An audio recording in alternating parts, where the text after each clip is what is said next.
ꯇꯥꯕꯤꯔꯤꯕ ꯄꯨꯝꯅꯃꯛꯄꯨ ꯑꯍꯥꯟꯕꯃꯛꯇꯗ library of ꯃꯅꯤꯄꯨꯔꯅ ꯈꯨꯔꯨꯝꯖꯔꯤ ꯂꯦꯡꯁꯤꯟꯕꯤꯗꯨꯅ ꯂꯩꯔꯦ ꯑꯩꯈꯣꯏꯒꯤ ꯚꯔꯆꯨꯋꯦꯜ ꯁꯦꯠꯁꯤꯗ ꯑꯩꯒꯤ ꯌꯥꯝꯅ ꯅꯨꯡꯁꯤꯖꯔꯕꯤ ꯏꯃꯥ ꯑꯗꯨꯒ ꯃꯌꯥꯝꯅ ꯌꯥꯝꯅ ꯅꯨꯡꯁꯤꯅ ꯑꯣꯖꯥ ꯁꯔꯣꯖ ꯅꯂꯤꯅꯤ ꯈꯣꯡꯗ꯭ꯔꯥꯝ ꯍꯥꯏꯅ ꯃꯤꯡꯒꯧꯕꯤꯕ ꯏꯃꯥꯕꯨꯁꯨ ꯑꯍꯥꯟꯕꯃꯛꯇꯗ ꯈꯨꯔꯨꯝꯖꯔꯤ ꯑꯩꯍꯥꯛꯅꯁꯨ ꯇꯤꯟꯕꯤꯔꯤꯕ ꯂꯥꯏꯒꯨꯔꯨꯁꯤꯡ ꯑꯍꯜ ꯂꯃꯟ ꯏꯆꯥꯁꯤꯡ ꯏꯅꯥꯎꯁꯤꯡ ꯏꯄ꯭ꯋꯥꯁꯤꯡ ꯏꯁꯨꯁꯤꯡ ꯄꯨꯝꯅꯃꯛꯄꯨ ꯀꯣꯛ ꯅꯣꯟꯖꯔꯤ ꯈꯨꯔꯨꯝꯖꯔꯤ ꯚꯛꯇꯤ ꯀꯠꯆꯔꯤ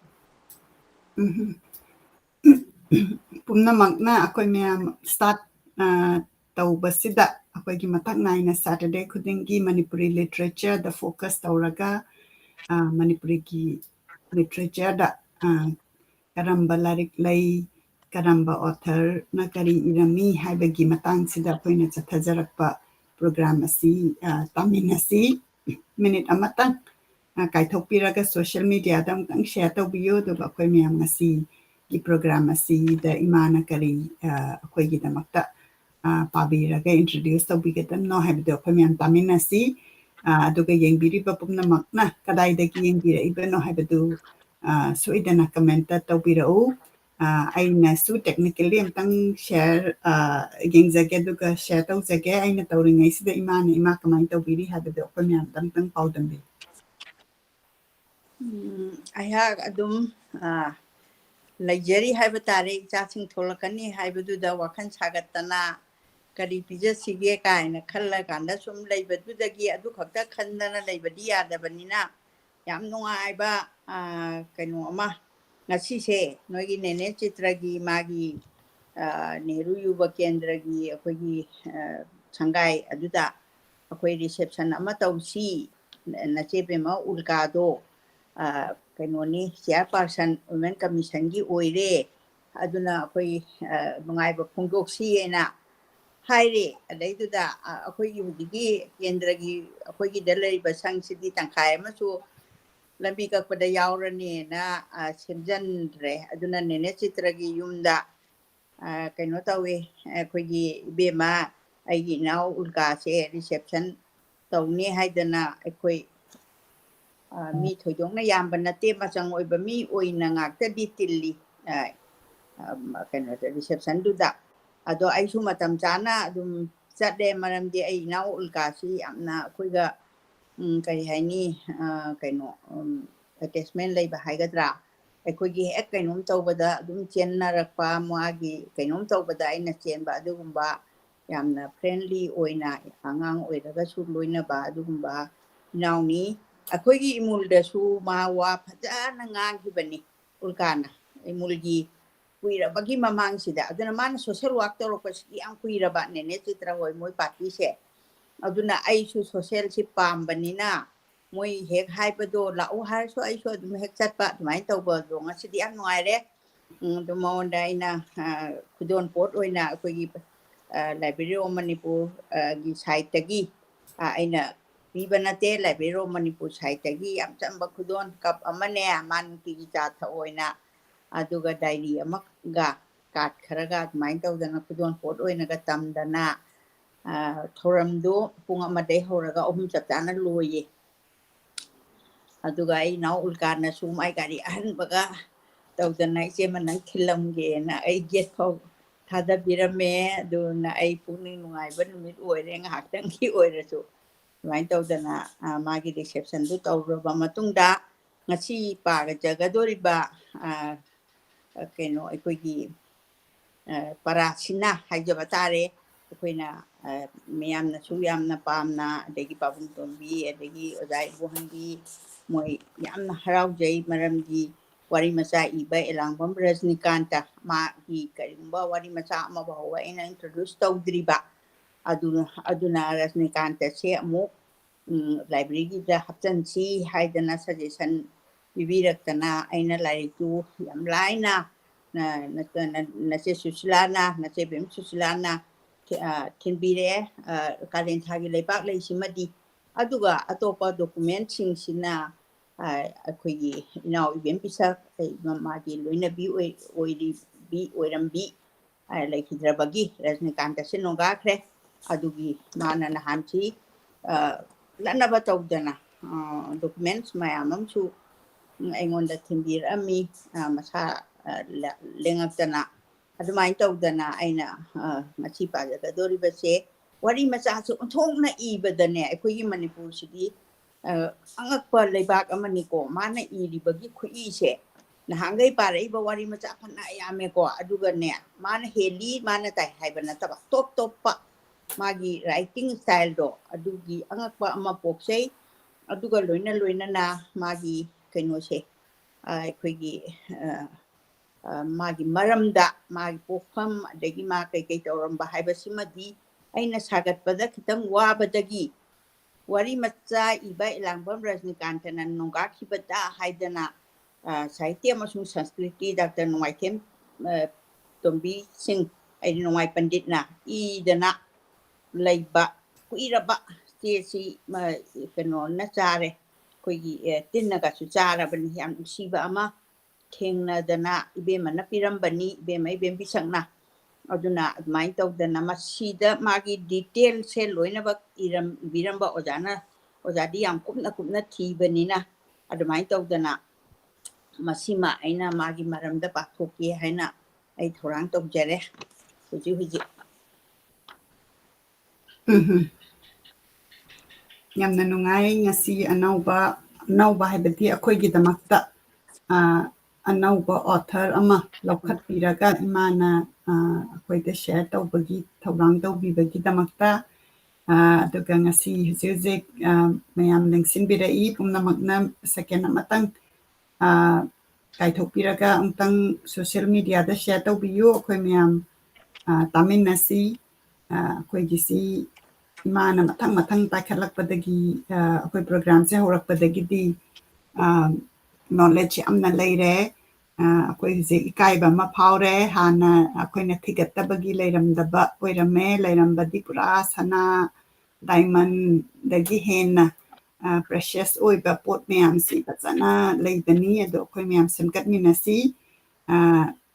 ududi ima akhoi mayam program asi haunanabagidamata imada sinazarage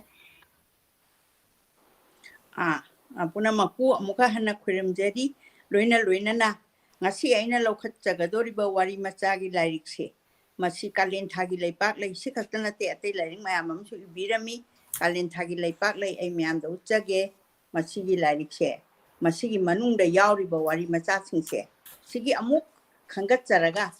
wari macha si kari wari macha noido ai ahambada ai detail thamjage ai pajagani kalen thagi leipak lei haiba sigi mingthon oiriba wari macha sima han mamakta da lan thokjagani aduga dance college aduga ta awanda ngahaki punchi pamjana ngaujaba khoidaruba aigi chauba tikadar babu atithi seba adagi chingi imo simaga ina khanga chai masi aina parata kodadi yaugre amna nungsiba singa tamgagi khenna balleirambado kanano amana aidi imung amada chingmi si yaramdre chingmi na tami si yaramdre haibada imung duda leiriba na amana bonding tawrakanda ani sigi yamna nungaiba khongchat amaga su chathanba aduna samajiki yamna samajda leiriba thoiba si yamna phajana yengba adugumba kabi amani haina ai thamjage doctor da layengba Bamongi sanangobi ipu mantri minai tombi leimagi awaba kari nungino haiba wari macha se ojai bonbina khanbirakpani ngarangsi ojamadu yam phajaba kari nungino haiba kari nungi tawjaruram no kaina haiba akhoi meitegi longi adu da wari macha sigi mingthonsi oireba adagi simachu aina ngasi lan thokjaragani aduga khungang ama lanjenba da punchi lanjen by di lan tawra second world war gina number oina inabani aduna lanjen ba lan tawra ga di mafam du thadokna punchi hingnaba chenba sayep chakoba de waksingi leisu sali haiba adagi aina sida loile masida aina sayep chakoba ise ꯌꯥꯝꯅ ꯅꯨꯡꯉꯥꯏꯕ ꯑꯃꯁꯨ ꯁꯥꯍꯦꯕꯀꯤ ꯑꯩꯅ ꯄꯥꯅꯤꯡꯗꯅ ꯌꯥꯝꯅ ꯍ꯭ꯌꯨꯃꯔꯁꯨ ꯑꯣꯏ ꯁꯥꯍꯦꯕ ꯆꯥꯛꯀꯧꯕꯁꯦ ꯑꯗ ꯃꯁꯤꯃꯒ ꯑꯩ ꯍꯥꯞꯄ ꯉꯝꯕ꯭ꯔꯥ ꯌꯦꯡꯒꯦ ꯃꯇꯝꯒꯤ ꯃꯇꯨꯡ ꯏꯟꯅ ꯑꯗꯨ ꯑꯍꯥꯟꯕꯒꯤ ꯀꯥꯂꯦꯟ ꯊꯥꯒꯤ ꯂꯩꯄꯥꯛ ꯂꯩꯅꯦ ꯑꯗꯨꯒ ꯆꯤꯡꯒꯤ ꯏꯃꯧꯁꯤ ꯑꯃ ꯇꯧꯗꯔꯒ ꯁꯦꯀꯦꯟꯗ ꯀꯔꯤ ꯅꯨꯡꯒꯤꯅꯣ ꯍꯥꯏꯕ ꯋꯥꯔꯤ ꯑꯣꯖꯥ ꯏꯕꯣꯍꯟꯕꯤꯅ ꯁꯖꯦꯁ ꯇꯧꯕꯤꯔꯛꯄꯁꯦ ꯁꯤꯃꯒ ꯑꯅꯤꯁꯤ ꯍꯥꯟꯅ ꯄꯥꯖꯒꯦ ꯑꯗꯨꯒ ꯃꯇꯝꯒꯤ ꯃꯇꯨꯡ ꯏꯟꯅ ꯑꯩꯍꯥꯛꯅ ꯆꯤꯡꯒꯤ ꯏꯃꯧ ꯑꯃꯗꯤ ꯁꯥꯍꯦꯕ ꯆꯥꯛꯀꯧꯕꯁꯦ ꯑꯗꯨ ꯀꯩꯅꯣ ꯑꯩ ꯍꯥꯞꯄ ꯉꯝꯕ꯭ꯔꯥ ꯄꯥꯕ ꯉꯝꯕ꯭ꯔꯥ ꯍꯥꯏꯁꯤ ꯑꯩ ꯌꯦꯡꯖꯒꯦ ꯉꯁꯤꯒꯤ ꯀꯩꯅꯣꯁꯤꯗ ꯑꯗꯨꯅ ꯑꯍꯥꯟꯕꯃꯛꯇꯗ ꯑꯣꯖꯥ ꯔꯖꯅꯤꯀꯥꯟꯇ ꯃꯁꯥꯁꯤꯁꯨ ꯑꯣꯖꯥ ꯑꯣꯏꯕꯩ ꯄꯨꯟꯁꯤꯅꯤ ꯑꯗꯨꯅ ꯃꯥꯁꯦ ꯗꯤ ꯑꯦꯝ ꯀꯣꯂꯦꯖꯇ ꯂꯩꯔꯀꯥꯟꯗ ꯀꯩꯅꯣ ꯇꯧꯋꯦ ꯖꯦ ꯑꯦꯟ ꯌꯨꯗ ꯑꯩꯈꯣꯏꯅ ꯇꯝꯃꯛꯄ ꯑꯦꯝ ꯑꯦ ꯃꯅꯤꯄꯨꯔꯤꯁꯦ ꯑꯩꯗꯤ 1980ꯗꯒꯤꯗꯤ ꯃꯅꯤꯄꯨꯔ ꯌꯨꯅꯤꯚꯔꯁꯤꯇꯤ ꯑꯣꯟꯈꯤꯕ꯭ꯔꯥ ꯑꯗꯨꯒ ꯑꯩꯈꯣꯏꯗꯤ 72ꯒꯤ ꯏꯍꯥꯟ ꯍꯥꯟꯕ ꯕꯦꯆꯇꯨꯅꯤ ꯑꯗꯨꯒ ꯑꯣꯖꯥꯅ ꯇꯝꯃꯤꯁꯤ ꯃꯊꯪꯒꯨꯝꯕ ꯑꯣꯏꯔꯝꯒꯗ꯭ꯔꯥ ꯑꯩꯒꯗꯤ ꯊꯦꯡꯅꯖꯔꯛꯇ꯭ꯔꯦ ꯑꯗꯨꯗ ꯃꯥꯁꯨ ꯑꯦꯝ ꯑꯦꯁꯤ ꯇꯝꯊꯣꯛꯑꯒ ꯗꯤ ꯑꯦꯝ ꯀꯣꯂꯦꯖꯇ ꯗꯤꯃꯣꯟꯁꯇ꯭ꯔꯦꯇꯔ ꯑꯣꯏꯅ ꯂꯦꯛꯆꯔ ꯀꯥꯔꯀꯥꯟꯗ ꯑꯗꯨꯒ ꯄꯨꯟꯁꯤ ꯄꯤꯈꯝꯅꯈꯤꯕ ꯂꯣꯏꯈꯤꯕ ꯑꯗꯨꯒꯨꯝꯕꯅꯤ ꯑꯗꯨꯅ ꯌꯥꯝ ꯅꯨꯡꯁꯤꯕ ꯑꯩꯍꯥꯛ ꯃꯥꯒꯤ ꯀꯩꯅꯣꯁꯤ ꯑꯣꯖꯥ ꯗꯥꯛꯇꯔ ꯅꯣꯡꯃꯥꯏꯊꯦꯝ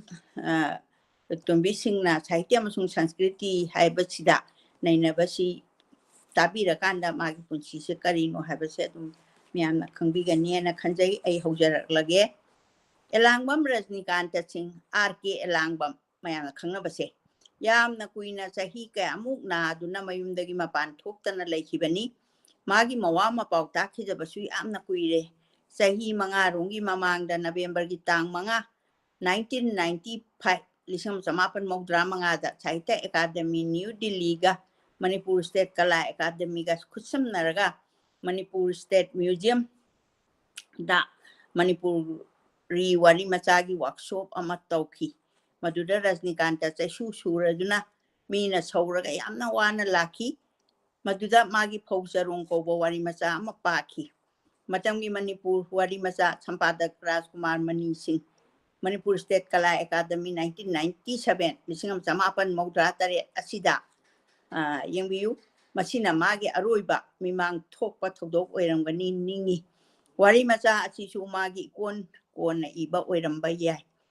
ꯇꯥꯔꯤꯛ ꯊꯥꯔꯤ ꯇꯥꯡ 5 ꯊꯥ 11 1995 ꯍꯥꯏꯅ ꯋꯥꯔꯤ ꯃꯆꯥ ꯑꯁꯦ ꯃꯥꯒꯤ ꯃꯍꯧꯁꯥꯒꯤ ꯍꯩꯅꯖꯔꯒ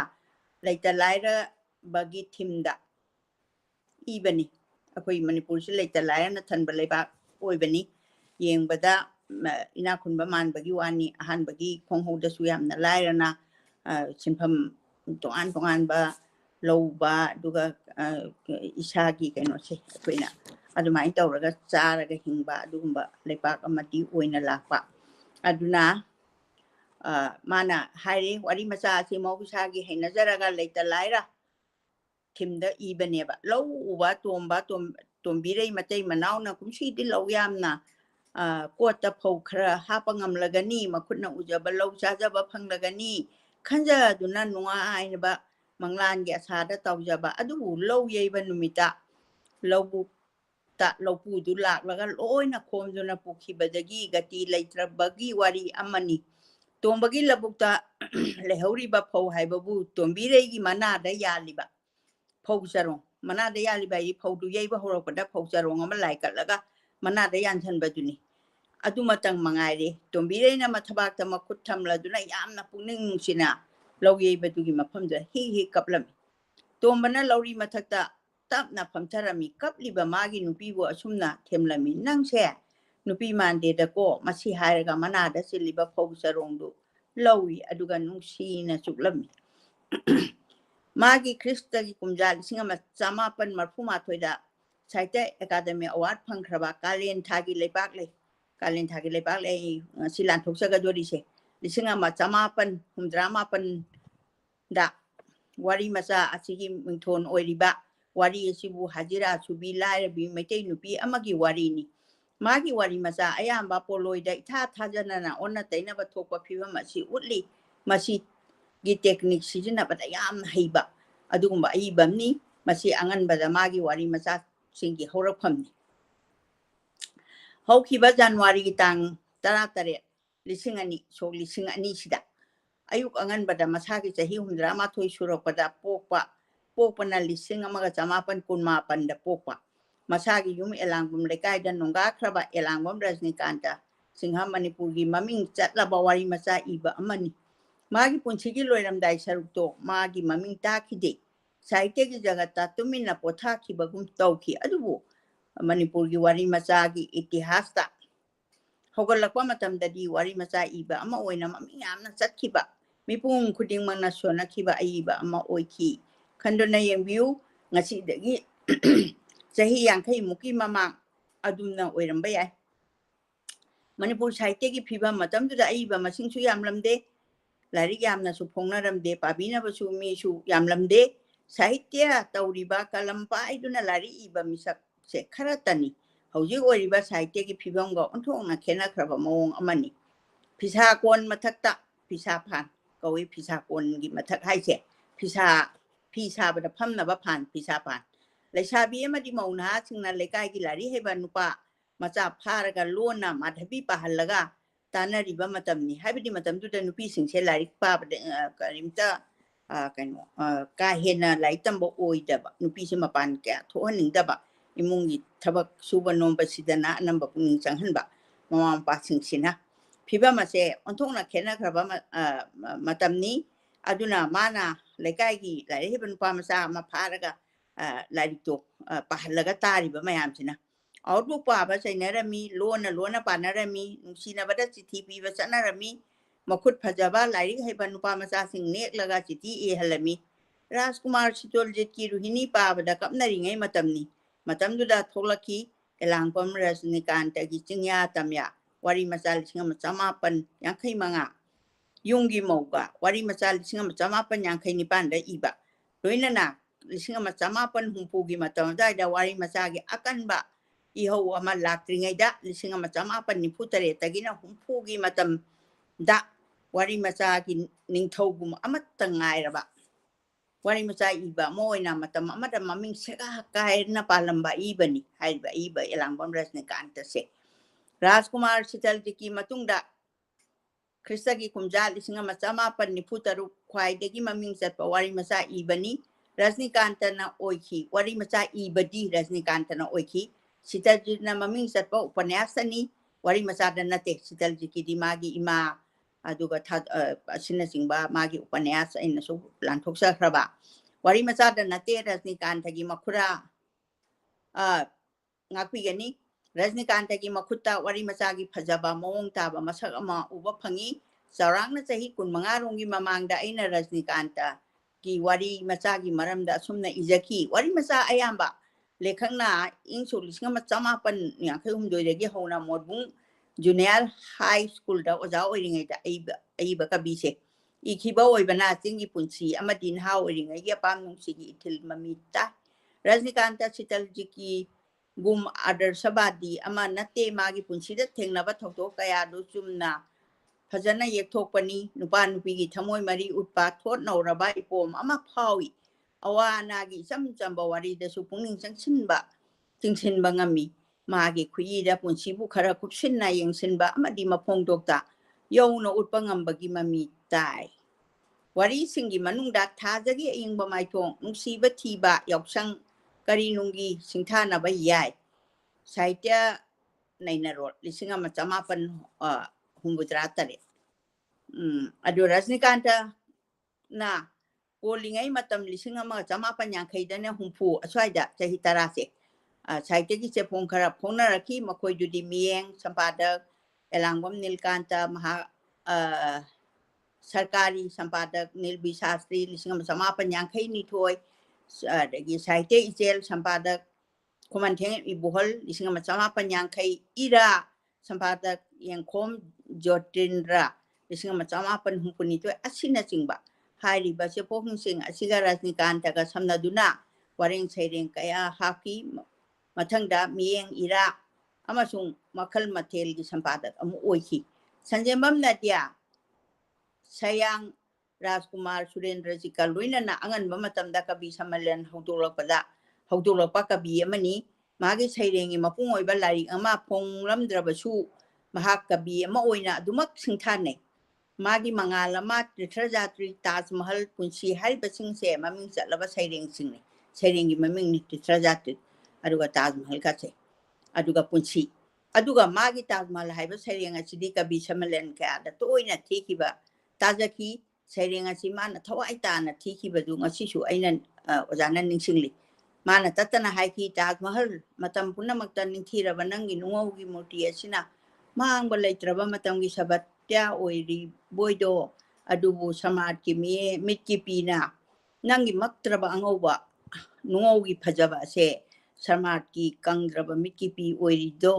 ꯃꯍꯥꯛ ꯈ꯭ꯔꯤꯁꯇꯒꯤ 1884ꯗ ꯃꯅꯤꯄꯨꯔꯤ ꯁꯥꯍꯤꯇ꯭य ꯄꯔꯤꯁꯠꯀꯤ ꯖꯦꯅꯔꯦꯜ ꯁꯦꯀ꯭ꯔꯦꯇꯔꯤ ꯑꯣꯏꯕ ꯃꯇꯝꯗ ꯋꯥꯔꯦꯡ ꯏꯖꯔꯤꯕ ꯑꯩꯁꯨ ꯄꯔꯤꯁꯠ ꯌꯥꯎꯗꯨꯅ ꯃꯍꯥꯛꯀ ꯅꯛꯅꯅ ꯂꯣꯏꯅꯕꯒꯤ ꯇꯥꯟꯖꯥ ꯐꯪꯈꯤ ꯃꯍꯥꯛ ꯌꯥꯝꯅ ꯆꯝꯕ ꯑꯐꯕ ꯃꯤꯁꯛ ꯑꯃꯅꯤ ꯃꯍꯥꯛ ꯏꯁꯣꯔ ꯊꯥꯖꯩ ꯂꯥꯏ ꯌꯥꯝꯅ ꯅꯤꯡꯉꯤ ꯑꯌꯨꯛꯇ ꯃꯟꯇ꯭ꯔ ꯁꯣꯟꯗꯨꯅ ꯅꯨꯃꯤꯠ ꯈꯨꯗꯤꯡꯒꯤ ꯁꯨꯔꯖ ꯅꯃꯁꯀꯥꯔ ꯇꯧꯏ ꯁ꯭ꯋꯥꯃꯤ ꯁꯤꯕꯥꯅꯟꯗꯒꯤ ꯂꯥꯏꯅꯤꯡ ꯙ꯭ꯌꯥꯟꯏꯟꯕ ꯁꯥꯙꯛ ꯑꯃꯅꯤ ꯃꯊꯪꯗ ꯃꯩꯇꯩꯒꯤ ꯃꯥꯏꯕ ꯃꯥꯏꯕꯤꯒꯤ ꯂꯥꯏꯁꯣꯜ ꯆꯤꯟꯁꯣꯜ ꯏꯔꯥꯠ ꯄꯨꯖꯥ ꯀꯌꯥꯁꯨ ꯆꯦꯠꯅ ꯊꯥꯖꯈꯤ ꯃꯍꯥꯛꯅ ꯋꯥꯔꯤ ꯃꯆꯥ ꯁꯩꯔꯦꯡ ꯅꯠꯇꯅ ꯃꯩꯇꯩꯒꯤ ꯐꯨꯡꯒꯥ ꯋꯥꯔꯤ ꯐꯣꯛ ꯁꯣꯡꯁꯨ ꯌꯥꯝꯅ ꯄꯥꯝꯖꯕ ꯅꯨꯡꯁꯤꯖꯕ ꯃꯤꯁꯛ ꯑꯃꯁꯨ ꯑꯣꯏꯈꯤ ꯃꯍꯥꯛꯀꯤ ꯐꯣꯡꯂꯕ ꯂꯥꯏꯔꯤꯛꯁꯤꯡꯗꯤ ꯆꯤꯡꯌꯥ ꯇꯝꯌꯥ 1885 ꯑꯅꯤꯁꯨꯕꯗ ꯌꯨꯝꯒꯤ ꯃꯧ 1889 ꯑꯍꯨꯝꯁꯨꯕꯗ ꯀꯥꯂꯦꯟꯊꯥꯒꯤ ꯂꯩꯄꯥꯛ ꯂꯩ 1887 ꯑꯗꯨꯒ ꯃꯔꯤꯁꯨꯕꯗ ꯃꯔꯨꯞ ꯑꯅꯤ ꯎꯄꯟꯌꯥꯁꯁꯤꯅ ꯎꯄꯟꯌꯥꯁ ꯑꯗꯨꯒ ꯃꯉꯥꯁꯨꯕꯗ ꯑꯩꯈꯣꯏꯒꯤ ꯌꯣꯖꯅꯥ ꯅꯥꯇꯛ ꯑꯗꯨꯒ ꯇꯔꯨꯛꯁꯨꯕꯗ ꯄ꯭ꯔꯖꯥꯔꯥꯖ ꯅꯥꯇꯛ 1892 ꯇꯔꯦꯠꯁꯨꯕꯗ ꯃꯣꯏꯔꯥꯡ ꯄ꯭ꯔꯕ ꯁꯩꯔꯦꯡ 1865 ꯅꯤꯄꯥꯟꯁꯨꯕꯗ ꯊꯥꯏꯅꯒꯤ ꯃꯅꯤ ꯃꯨꯛꯇꯥ ꯐꯨꯡꯒꯥꯋꯥꯔꯤ ꯑꯁꯤꯅꯆꯤꯡꯕ ꯈ꯭ꯔꯤꯁꯇꯒꯤ ꯀꯨꯝꯖꯥ 1835ꯗ ꯃꯅꯤꯄꯨꯔ ꯁꯥꯍꯤꯇ꯭य ꯄꯔꯤꯁꯠꯅ ꯁꯥꯍꯤꯇ꯭य ꯚꯨꯁꯟ ꯄꯤꯗꯨꯅ ꯏꯀꯥꯏ ꯈꯨꯝꯅꯈꯤ ꯃꯅꯤꯄꯨꯔ ꯁ꯭ꯇꯦꯠ ꯀꯂꯥ ꯑꯦꯀꯥꯗꯃꯤꯒꯤ ꯁꯥꯍꯤꯇ꯭ꯌꯒꯤ ꯃꯅꯥꯁꯨ ꯐꯪꯈꯤ ꯈ꯭ꯔꯤꯁꯇꯒꯤ ꯀꯨꯝꯖꯥ 1838ꯗ ꯁꯤꯂꯪꯗ ꯂꯩꯕ ꯕꯪꯒ꯭ꯌꯥ ꯁꯥꯍꯤꯇ꯭य ꯄꯔꯤꯁꯠꯀꯤ ꯒꯣꯜꯗꯟ ꯖꯨꯕꯤꯂꯤꯗ ꯃꯍꯥꯛꯄꯨ ꯏꯀꯥꯏ ꯈꯨꯝꯅꯕ ꯎꯠꯈꯤ ꯃꯍꯥꯛꯀꯤ ꯁꯤꯟꯐꯝꯗꯤ ꯗꯤ ꯑꯦꯝ ꯀꯣꯂꯦꯖ ꯏꯝꯐꯥꯜꯗ ꯃꯅꯤꯄꯨꯔꯤ ꯂꯦꯛꯆꯔꯔ ꯑꯣꯏꯅ ꯊꯕꯛꯇꯒꯤ ꯄꯣꯊꯥꯈꯤ ꯑꯗꯨꯕꯨ ꯃꯍꯥꯛꯀꯤ ꯍꯣꯠꯅꯕ ꯀꯟꯕꯅ ꯑꯣꯖꯥ ꯑꯣꯏꯔꯤꯉꯩꯗ ꯖꯋꯥꯍꯔꯂꯥꯜ ꯅꯦꯍꯔꯨ ꯕꯤꯁ꯭ꯋꯕꯤꯗ꯭ꯌꯥꯂꯌꯗ ꯄꯣꯁ ꯒ꯭ꯔꯦꯖꯨꯑꯦꯠ ꯀꯥꯟꯆꯤꯄꯨꯔꯒꯤ ꯃꯅꯤꯄꯨꯔꯗ MA ꯄꯥꯁ ꯇꯧꯈꯤ ꯃꯤꯌꯥꯝꯅ ꯊꯥꯖꯒꯤ ꯑꯌꯤꯡꯕ ꯃꯥꯏꯊꯣꯡ ꯏꯕ ꯍꯥꯏꯅ ꯈꯪꯅꯕ ꯑꯏꯕ ꯑꯃꯁꯨꯡ ꯁꯥꯍꯤꯇ꯭य ꯀꯔꯃꯤ ꯑꯁꯦ ꯑꯩꯈꯣꯏꯕꯨ ꯊꯥꯗꯣꯛꯂꯝꯗꯨꯅ ꯂꯥꯏꯔꯩꯄꯥꯛꯇ ꯆꯠꯈ꯭ꯔꯦ ꯃꯥꯒꯤ ꯑꯥꯠꯃꯥꯅ ꯁꯥꯟꯇꯤ ꯑꯣꯏꯅ ꯂꯩꯈꯤꯅꯕ ꯏꯁꯣꯔꯒꯤ ꯃꯐꯝꯗ ꯈꯨꯔꯨꯝꯖꯔꯤ ꯑꯁꯨꯝꯅ ꯑꯣꯖꯥꯅ ꯃꯥꯒꯤ ꯀꯩꯅꯣꯁꯦ ꯁ꯭ꯔꯙꯥꯟꯖꯂꯤꯁꯦ ꯑꯣꯏꯅ ꯏꯕ ꯋꯥꯔꯤ ꯃꯆꯥꯒꯤ ꯃꯥꯒꯤ ꯑꯦꯂꯥꯡꯕꯝ ꯔꯖꯅꯤꯀꯥꯟꯇꯅ ꯅꯣꯡꯒꯥꯈꯤꯕꯗ ꯍꯥꯏꯕ ꯋꯥꯔꯤ ꯃꯆꯥ ꯏꯕ ꯑꯃ ꯑꯣꯏꯅ ꯃꯍꯥꯛꯀꯤ ꯃꯔꯝꯗ ꯄꯥꯕꯁꯤ ꯃꯇꯥꯡꯁꯤꯗ ꯂꯣꯏꯁꯤꯟꯖꯔꯤ ꯄꯨꯝꯅꯃꯛꯄꯨ ꯑꯃꯨꯛ ꯍꯟꯅ ꯈꯨꯔꯨꯝꯖꯔꯤ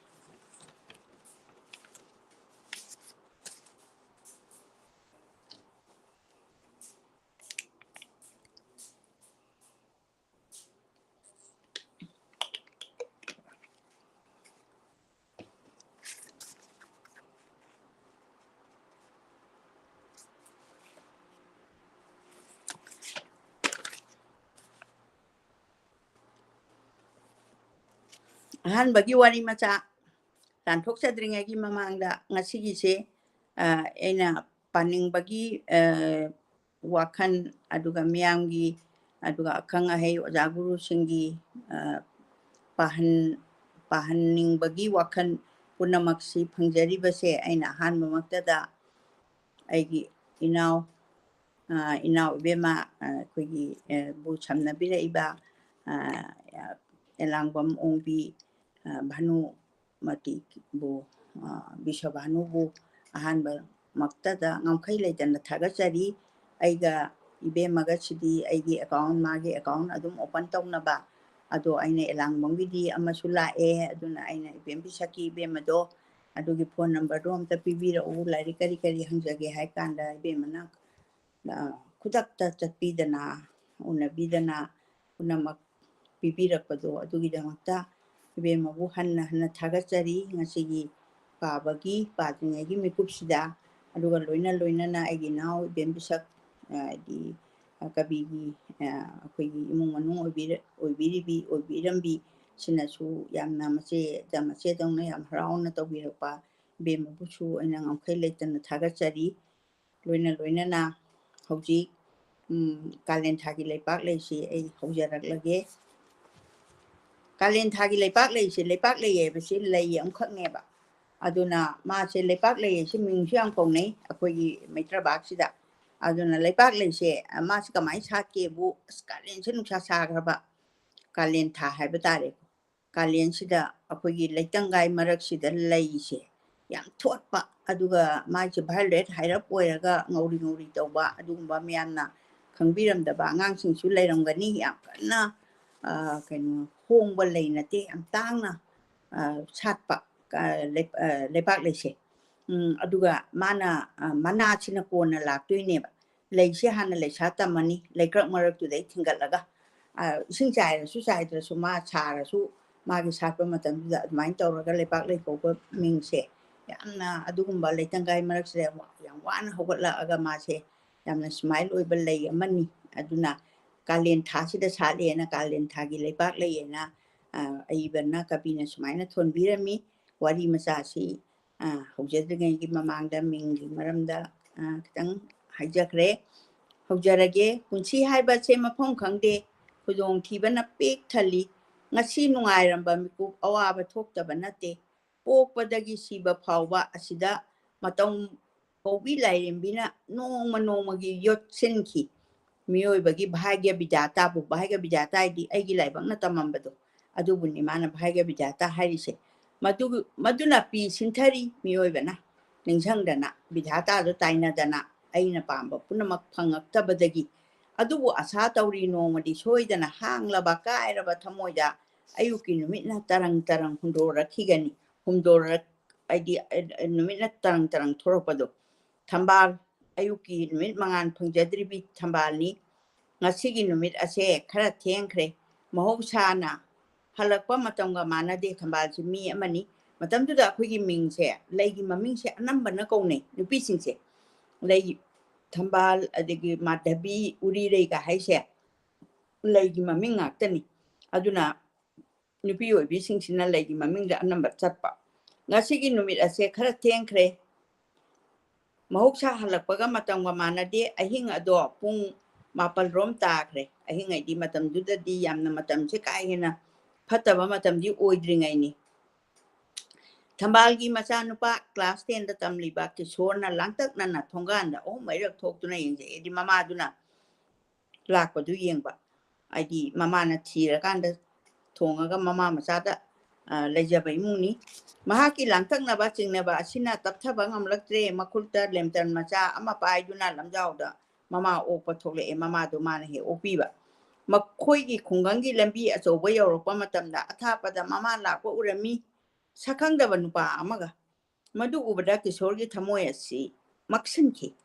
ꯀꯔꯤ ꯋꯥꯈꯟꯗꯒꯤꯅꯣ ꯑꯍꯤꯡ ꯑꯁꯤꯗ ꯃꯃꯥꯒ ꯑꯇꯣꯞꯄ ꯅꯨꯄꯥ ꯑꯃꯒ ꯂꯣꯏꯅꯅ ꯂꯥꯛꯃꯤꯟꯅꯕ ꯑꯗꯨꯒꯤꯔ ꯃꯃꯥ ꯎꯔꯒ ꯍꯔꯥꯎ ꯅꯨꯡꯉꯥꯏꯖꯒꯅꯤ ꯈꯟꯖꯔꯝꯕ ꯑꯗꯣ ꯃꯤꯀꯨꯞꯇ ꯄꯨꯡꯍꯣꯡ ꯍꯣꯡꯈꯤ ꯊꯝꯕꯥꯜꯅ ꯃꯆꯥ ꯎꯕꯗ ꯏꯕꯨꯡꯉꯣ ꯅꯍꯥꯛ ꯑꯩꯕꯨ ꯑꯣꯛꯄ ꯂꯥꯛꯏꯕ꯭ꯔꯥ ꯀꯤꯁꯣꯔ ꯈꯨꯝꯈꯤꯗꯦ ꯀꯔꯤꯃꯇ ꯍꯥꯏꯈꯤꯗꯦ ꯃꯃꯥꯗ ꯁꯪꯇ꯭ꯔꯤꯛ ꯌꯦꯡꯗꯨꯅ ꯂꯩꯈꯤ ꯃꯆꯥꯒꯤ ꯃꯥꯏꯊꯣꯡꯗꯒꯤ ꯋꯥꯍꯪ ꯀꯌꯥ ꯃꯥꯒꯤ ꯊꯃꯣꯏꯗ ꯐꯥꯎꯈꯤ ꯃꯆꯥꯒꯤ ꯃꯥꯏꯊꯣꯡꯗꯨ ꯎꯔꯨꯕꯗ ꯃꯃꯥꯒꯤ ꯊꯃꯣꯏꯗꯨꯗ ꯅꯍꯥꯟꯈꯩꯒ ꯃꯥꯟꯅꯗꯕ ꯀꯔꯤꯒꯤꯅꯣ ꯍꯪꯉꯤꯕ ꯋꯥꯍꯪ ꯑꯗꯣ ꯍꯪꯐꯝ ꯊꯣꯛꯏ ꯃꯍꯥꯛ ꯅꯍꯥꯅꯤ ꯆꯍꯤ 35ꯗ ꯉꯥꯏꯔꯤꯕ ꯃꯧ ꯅꯍꯥꯅꯤ ꯃꯃꯥ ꯃꯆꯥꯒꯤ ꯐꯣꯡꯗꯣꯛꯇ꯭ꯔꯕ ꯋꯥꯍꯪꯒꯤ ꯄꯥꯎꯈꯨꯝ ꯃꯔꯛ ꯑꯗꯨꯗ ꯅꯨꯄꯥ ꯑꯗꯨꯅ ꯍꯥꯏꯔꯛꯏ ꯏꯕꯦꯝꯃ ꯅꯆꯥ ꯂꯥꯛꯂꯕꯅꯤꯅ ꯀꯤꯔꯔꯣꯏꯗꯅ ꯑꯁꯦ ꯍꯥꯏꯔꯝꯂꯒ ꯆꯠꯈꯤ ꯉꯁꯤꯗꯤ ꯊꯝꯕꯥꯜ ꯃꯃꯥ ꯃꯆꯥꯒꯤ ꯏꯃꯨꯡꯁꯦ ꯏꯆꯤꯛ ꯆꯤꯛꯏ ꯃꯃꯥ ꯃꯆꯥꯗ ꯉꯥꯏꯖꯔꯕꯁꯨ ꯅꯨꯃꯤꯠ ꯈꯨꯗꯤꯡꯒꯤ ꯏꯅꯨꯡ ꯅꯨꯡꯉꯥꯏꯅ ꯂꯩꯕ ꯋꯥꯔꯤ ꯋꯥꯇꯥꯏ ꯁꯥꯟꯅꯗꯨꯅ ꯍꯔꯥꯎ ꯇꯌꯥꯝꯕꯗꯨ ꯑꯣꯏꯈꯤꯗ꯭ꯔꯦ ꯀꯤꯁꯣꯔꯅ ꯍꯥꯟꯅꯒꯨꯝꯅ ꯂꯥꯏꯔꯤꯛ ꯄꯥꯈꯤꯗ꯭ꯔꯦ ꯐꯃꯨꯡ ꯆꯪꯗꯨꯅ ꯍꯤꯞꯈ꯭ꯔꯦ ꯃꯍꯥꯛꯅ ꯄꯥꯝꯖꯗ꯭ꯔꯕ ꯊꯕꯛ ꯑꯃ ꯃꯃꯥꯅ ꯇꯧꯏ ꯍꯥꯏꯕꯒꯤ ꯋꯥꯀꯠꯄꯒꯨꯝ ꯇꯧꯈꯤ ꯃꯃꯥ ꯊꯝꯕꯥꯜꯅ ꯃꯈꯣꯡ ꯃꯈꯨꯠ ꯍꯥꯝꯗꯣꯛꯂꯒ ꯐꯤꯁꯦꯡ ꯁꯦꯠꯇꯨꯅ ꯃꯆꯥ ꯆꯥꯛ ꯂꯥꯝꯂꯝꯂꯒꯅꯤ ꯃꯇꯥꯒꯨꯝ ꯊꯨꯅ ꯌꯥꯡꯅ ꯆꯥꯛꯈꯨꯝ ꯆꯪꯂꯛꯏ ꯑꯩꯈꯣꯏ ꯐꯤꯁꯦ ꯑꯩꯈꯣꯏꯒꯤ ꯃꯄꯥꯟ ꯆꯠꯂꯨꯔꯒ ꯆꯥꯛꯈꯨꯝ ꯆꯪꯅꯗꯕꯗꯣ ꯑꯏꯕꯅ ꯀꯕꯤꯅ ꯐꯣꯡꯗꯣꯛꯏꯕꯅꯤ ꯐꯤꯁꯦꯡ ꯁꯦꯠꯄ ꯍꯥꯏꯗꯤ ꯑꯗꯨꯅ ꯆꯥꯛ ꯊꯣꯡꯅ ꯃꯄꯨꯛꯅꯤꯡꯗ ꯈꯜꯂꯤ ꯑꯩ ꯏꯆꯥ ꯀꯤꯁꯣꯔꯁꯦ ꯑꯩꯕꯨ ꯆꯤꯡꯅꯔ ꯃꯥꯜꯂꯦ ꯑꯗꯨꯕꯨ ꯃꯍꯥꯛꯀꯤ ꯄꯨꯛꯅꯤꯡꯗꯗꯤ ꯊꯧꯅꯥ ꯐꯩ ꯐꯤꯁꯦꯡ ꯁꯦꯠꯄꯤ ꯃꯧꯅꯤ ꯁꯥꯒꯩꯒꯤ ꯏꯖꯠ ꯃꯥꯡꯍꯟꯗꯕꯤꯅꯤ ꯃꯆꯥꯒꯤ ꯑꯁꯤꯒꯨꯝꯕ ꯑꯣꯏꯅꯕ ꯑꯁꯤ ꯎꯔꯒ ꯆꯍꯤ 15ꯒꯤ ꯃꯃꯥꯡꯗ ꯍꯧꯈ꯭ꯔꯕ ꯃꯍꯥꯛꯀꯤ ꯄꯨꯟꯁꯤꯕꯨ ꯅꯤꯡꯁꯤꯡꯅ ꯃꯃꯥꯡꯉꯩꯗ ꯊꯣꯛꯈꯤꯕ ꯊꯧꯗꯣꯛ ꯄꯨꯝꯅꯃꯛ ꯃꯃꯤꯠꯇ ꯇꯔꯪ ꯇꯔꯪ ꯎꯔꯛꯈꯤ ꯅꯨꯡꯁꯤ ꯆꯥꯅ ꯎꯅꯈꯤꯕ ꯂꯩꯈꯤꯗ꯭ꯔꯕ ꯃꯥꯒꯤ ꯃꯄꯨꯔꯣꯏꯕ ꯅꯋꯥ ꯑꯣꯏꯔꯤꯉꯩꯗ ꯁꯛꯈꯪꯅꯔꯛꯂꯕ ꯄꯥꯠꯀꯤ ꯉꯥꯅꯨ ꯊꯪꯒꯣꯡꯅꯤ ꯍꯥꯏꯗꯤ ꯈꯪꯅꯔꯒ ꯂꯩꯅꯕ ꯂꯧꯅ ꯂꯩꯅꯕ ꯂꯥꯏꯖꯅꯨꯡꯒꯤ ꯊꯔꯣ ꯊꯝꯕꯥꯜꯒꯨꯝꯅ ꯂꯩꯁꯥꯛ ꯇꯝꯂꯛꯂꯕ ꯈꯨꯡꯒꯪ ꯆꯅꯨꯔꯥꯅꯤ ꯑꯗꯨꯕꯨ ꯅꯣꯡꯗꯝꯕ ꯕꯤꯙꯥꯇꯥꯅ ꯆꯤꯛꯊꯠꯈꯤ ꯕꯤꯙꯤꯅ ꯆꯤꯛꯊꯠꯈꯤ ꯕꯤꯙꯤ ꯍꯥꯏꯁꯤꯅ ꯇꯝꯃꯤꯕ ꯏꯁꯣꯔꯗꯨꯅꯤ ꯕꯤꯙꯥꯇꯥ ꯍꯥꯏꯁꯤꯅ ꯇꯝꯕ ꯂꯣꯏꯈ꯭ꯔꯕ ꯄꯣꯠꯇꯨꯕꯨꯅꯤ ꯑꯗꯨꯅ ꯕꯤꯙꯤꯅ ꯆꯤꯛꯊꯠꯈꯤ ꯃꯍꯥꯛꯀꯤ ꯃꯄꯨꯔꯣꯏꯕꯒꯤ ꯄꯨꯟꯁꯤꯗꯣ ꯂꯩꯃꯥꯏꯊꯛꯇ ꯀꯦꯟꯈꯤ ꯑꯩꯗꯤ ꯂꯩꯈꯤꯗ꯭ꯔꯦ ꯍꯥꯏꯔꯤꯕꯅꯤ ꯃꯊꯣꯛ ꯀꯥꯔꯛꯄ ꯃꯇꯝ ꯑꯗꯨꯗꯗꯤ ꯃꯥꯒꯤ ꯃꯆꯥꯅꯨꯄꯥ ꯀꯤꯁꯣꯔ ꯊꯥ 3ꯗꯒꯤ ꯑꯉꯥꯡ ꯑꯣꯏꯔꯝꯃꯤ ꯊꯝꯕꯥꯜꯅ ꯃꯆꯥꯕꯨ ꯌꯣꯛꯄꯗ ꯀꯅꯥꯒꯨꯝꯕꯤ ꯑꯃꯒꯤ ꯃꯐꯝꯗꯒꯤ ꯃꯇꯦꯡ ꯂꯧꯈꯤꯗꯦ ꯃꯄꯥꯝ ꯂꯝꯗꯝꯗꯒꯤ ꯐꯥꯎꯕ ꯆꯦꯡ ꯃꯨꯠ ꯑꯃ ꯐꯥꯎꯕ ꯃꯆꯥꯒꯤ ꯆꯥꯅꯕ ꯅꯤꯈꯤꯗꯦ ꯃꯈꯨꯠꯅ ꯁꯨꯗꯨꯅ ꯃꯍꯥꯛꯀꯤ ꯍꯨꯃꯥꯡ ꯃꯃꯟꯅ ꯃꯆꯥꯕꯨ ꯊꯥꯛꯂꯝꯃꯤ ꯂꯧ ꯎꯕ ꯃꯇꯝꯗ ꯂꯧꯕꯨꯛꯇ ꯀꯨꯝꯗꯨꯅ ꯈꯨꯂꯪ ꯁꯨꯗꯨꯅ ꯄꯩꯁꯥ ꯇꯥꯜꯂꯤ ꯂꯧ ꯁꯨꯕ ꯃꯇꯝ ꯅꯠꯇꯕꯗ ꯄꯩꯁꯥ ꯋꯥꯂꯤ ꯆꯠꯇꯨꯅ ꯊꯕꯛ ꯁꯨꯔꯒ ꯆꯦꯛ ꯁꯨꯕ ꯀꯩꯗꯧꯕ ꯌꯥꯎꯔꯤꯕ ꯃꯌꯥꯝꯁꯦ ꯄꯩꯁꯥ ꯋꯥꯂꯤ ꯁꯨꯕ ꯀꯧꯏ ꯃꯁꯤꯅ ꯑꯁꯨꯝꯅ ꯃꯆꯥꯕꯨ ꯌꯣꯛꯂꯛꯄꯗ ꯍꯧꯖꯤꯛꯇꯤ ꯃꯆꯥ ꯑꯁꯦ ꯄꯥꯈꯪ ꯐꯥꯔꯛꯂꯦ ꯆꯍꯤ 14 ꯁꯨꯔꯕ ꯄꯥꯈꯪ ꯃꯆꯥ ꯑꯣꯏꯔꯛꯂꯤ ꯊꯥꯡꯉꯩ ꯁꯦꯡꯅꯃꯛ ꯅꯧꯔꯕꯤ ꯃꯧ ꯅꯍꯥ ꯑꯁꯤꯅ ꯍꯤꯡꯖꯔꯤꯕꯁꯦ ꯀꯅꯥꯒꯤ ꯑꯁꯥꯅꯅꯣ ꯃꯍꯥꯛ ꯁꯥꯒꯩꯒꯤ ꯃꯧ ꯑꯣꯏꯔꯤ ꯅꯠꯇ꯭ꯔꯒ ꯃꯆꯥꯕꯨ ꯅꯨꯡꯁꯤꯔꯤ ꯆꯥꯛ ꯂꯣꯏꯔꯦ ꯀꯤꯁꯣꯔ ꯀꯩꯗꯧꯔꯦ ꯅꯍꯥꯛꯅ ꯇꯨꯃꯤꯟꯅ ꯂꯩꯔꯤꯕꯁꯤꯕꯣ ꯅꯁꯥ ꯉꯝꯗ꯭ꯔꯕꯔꯣ ꯃꯃꯥ ꯊꯝꯕꯥꯜꯅ ꯍꯧꯗꯣꯛꯏ ꯀꯤꯁꯣꯔꯅ ꯇꯥꯗꯦ ꯇꯥꯁꯤꯟꯅꯗꯦ ꯃꯃꯥꯅ ꯍꯟꯖꯤꯟ ꯀꯧꯏ ꯆꯥꯛ ꯂꯣꯏꯔꯦ ꯀꯤꯁꯣꯔ ꯅꯪꯕꯨ ꯍꯛꯆꯥꯡ ꯉꯝꯗ꯭ꯔꯕꯔꯣ ꯐꯃꯨꯡ ꯃꯅꯥꯛꯇ ꯂꯦꯞꯇꯨꯅ ꯃꯆꯥꯕꯨ ꯊꯣꯠꯅ ꯀꯧꯗꯨꯅ ꯍꯪꯖꯩ ꯍꯟꯅ ꯍꯧꯗꯣꯛꯏ ꯀꯤꯁꯣꯔ ꯇꯥꯅ ꯇꯥꯁꯤꯟꯅꯗꯦ ꯃꯃꯥꯅ ꯍꯟꯖꯤꯜ ꯀꯧꯏ ꯆꯥꯛ ꯂꯣꯏꯔꯦ ꯀꯤꯁꯣꯔ ꯅꯪꯕꯨ ꯅꯁꯥ ꯉꯝꯗ꯭ꯔꯕꯔꯣ ꯃꯃꯩꯊꯪꯗ ꯀꯤꯁꯣꯔꯅ ꯁꯥꯎꯅ ꯈꯨꯝꯂꯛꯏ ꯀꯧꯔꯛꯀꯅꯣ ꯆꯥꯛ ꯆꯥꯅꯤꯡꯗꯦ ꯁꯥꯎꯅ ꯂꯥꯎꯔꯛꯏ ꯃꯃꯥꯒꯤ ꯃꯄꯨꯛꯅꯤꯡꯗ ꯅꯣꯛꯏ ꯑꯩꯒꯤ ꯏꯆꯥꯁꯤꯕꯨ ꯆꯤꯡꯅꯔ ꯃꯥꯜꯂꯦꯁꯦ ꯑꯗꯨꯕꯨ ꯃꯍꯥꯛꯀꯤ ꯄꯨꯟꯁꯤꯗ ꯃꯁꯥꯒꯤ ꯏꯖꯠ ꯃꯥꯡꯕ ꯊꯕꯛ ꯑꯃꯠꯇꯗꯤ ꯇꯧꯈꯤꯗ꯭ꯔꯤ ꯊꯝꯕꯥꯜꯅ ꯍꯥꯏꯔꯛꯏ ꯀꯔꯤꯅꯣ ꯅꯪꯅ ꯇꯧꯔꯤꯕꯁꯤꯕꯣ ꯋꯥꯔꯦ ꯃꯈꯩ ꯊꯕꯛ ꯁꯨꯔꯨꯔꯒ ꯅꯍꯥꯛꯅ ꯑꯃꯨꯛ ꯆꯥꯛ ꯆꯥꯔꯔꯣꯏ ꯀꯥꯏꯅꯒ ꯇꯧꯔꯤꯕꯁꯤꯕꯣ ꯃꯍꯥꯛꯀꯤ ꯋꯥꯐꯝ ꯑꯁꯦ ꯆꯨꯝꯅꯗꯒꯤ ꯄꯥꯎꯈꯨꯝ ꯅꯠꯇꯦ ꯃꯤꯑꯣꯏꯕꯒꯤ ꯅꯨꯄꯤ ꯅꯨꯄꯥ ꯃꯃꯥ ꯃꯆꯥꯒꯤ ꯐꯣꯡꯗꯣꯛꯄ ꯌꯥꯕ ꯌꯥꯗꯕ ꯄꯨꯝꯅꯃꯛ ꯂꯣꯏꯅ ꯌꯥꯎꯔꯕꯅꯤ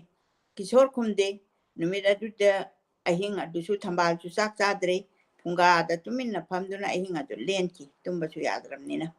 ꯅꯣꯡꯉꯥꯜꯂꯛꯄꯗ ꯑꯌꯨꯛꯀꯤ ꯄꯨꯡ 9 ꯇꯥꯔꯛꯄ ꯃꯇꯝꯗ ꯊꯝꯕꯥꯜ ꯃꯐꯤ ꯃꯔꯣꯜ ꯌꯥꯝꯅ ꯃꯃꯜ ꯌꯥꯝꯕ ꯐꯤꯔꯣꯜ ꯅꯠꯇ꯭ꯔꯕꯁꯨ ꯃꯍꯥꯛꯀꯤ ꯂꯩꯖꯔꯤꯕ ꯐꯤꯔꯣꯜ ꯑꯗꯨ ꯇꯔꯨ ꯇꯅꯥꯟꯅ ꯁꯦꯠꯇꯨꯅ ꯊꯕꯛ ꯁꯨꯕ ꯊꯣꯔꯛꯏ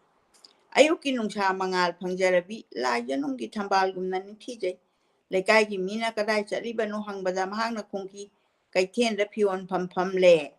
ꯑꯁꯨꯝꯅ ꯐꯥꯒꯤ ꯑꯣꯏꯅ ꯈꯨꯝꯈꯤ ꯐꯤꯌꯣꯟ ꯐꯝꯕꯁꯤꯅ ꯈꯤꯇꯪ ꯑꯃꯨꯛ ꯂꯦꯝꯕ ꯃꯥꯅ ꯆꯠꯂꯤꯗꯨꯅ ꯍꯖꯤꯔꯥ ꯁꯨꯕ ꯆꯠꯄ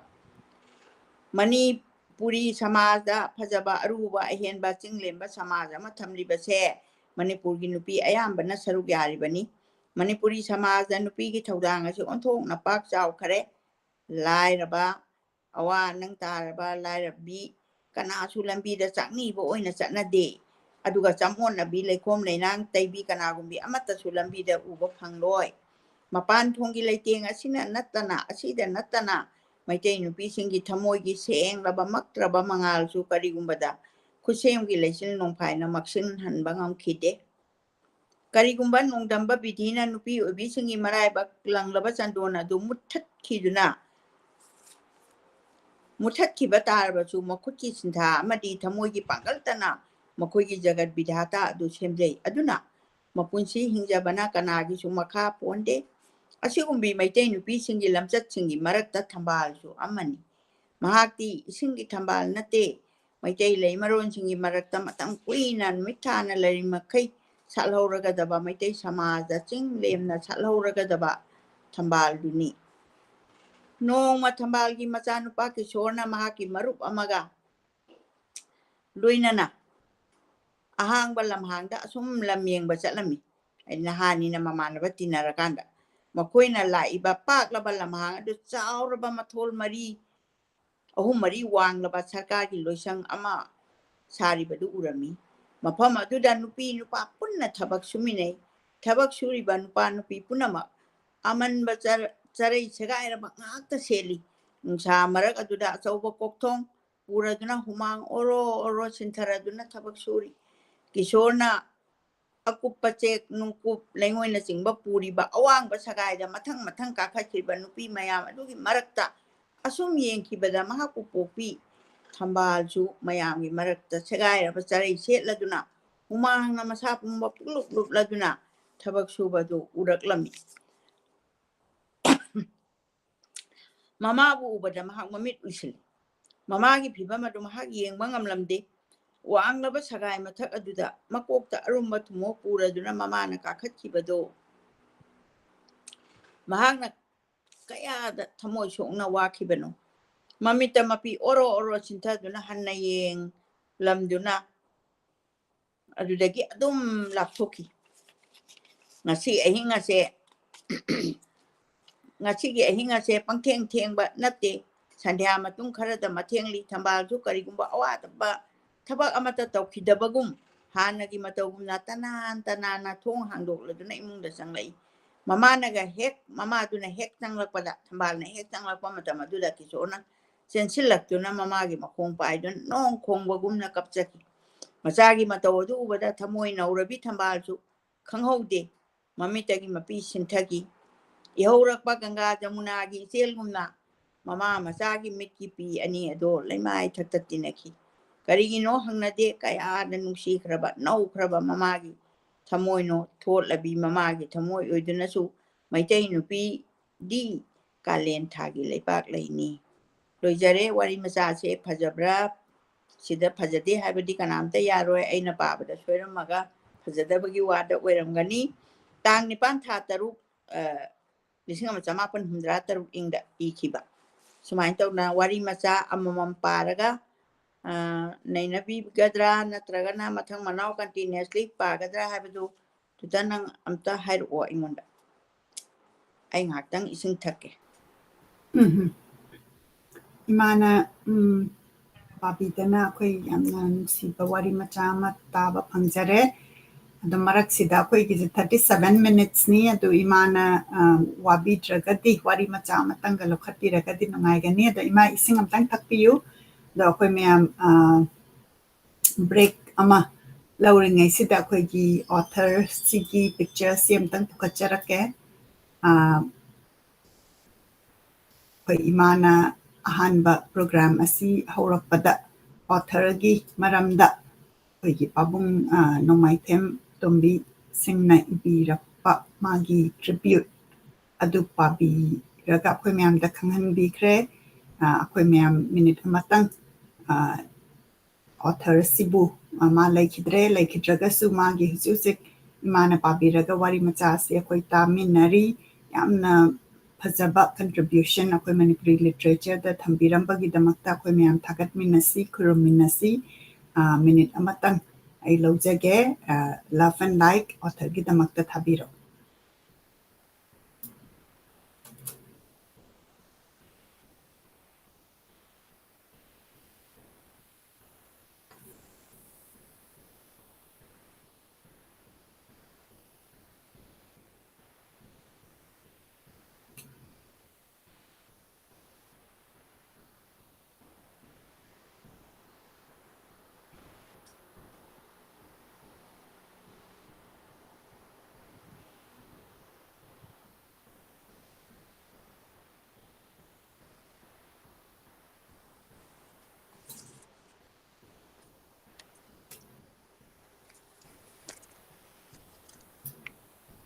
ꯑꯩꯈꯣꯏꯒꯤ ꯑꯣꯊꯔ ꯑꯁꯤ ꯈꯨꯔꯨꯝꯃꯤꯟꯅꯔꯕ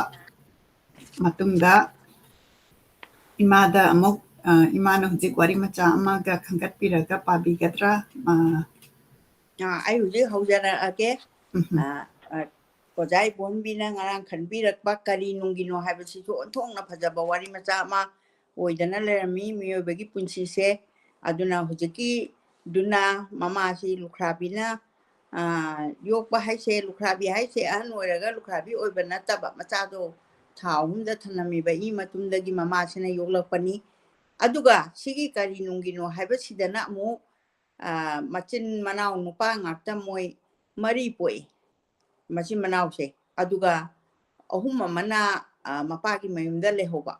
aduga amana mamana pikna mayumda puraga chakhiba aduga atopa nupi amaga muk leiminaba adugi sinduni magi kari nungino habasida ai hoji mathang pajara age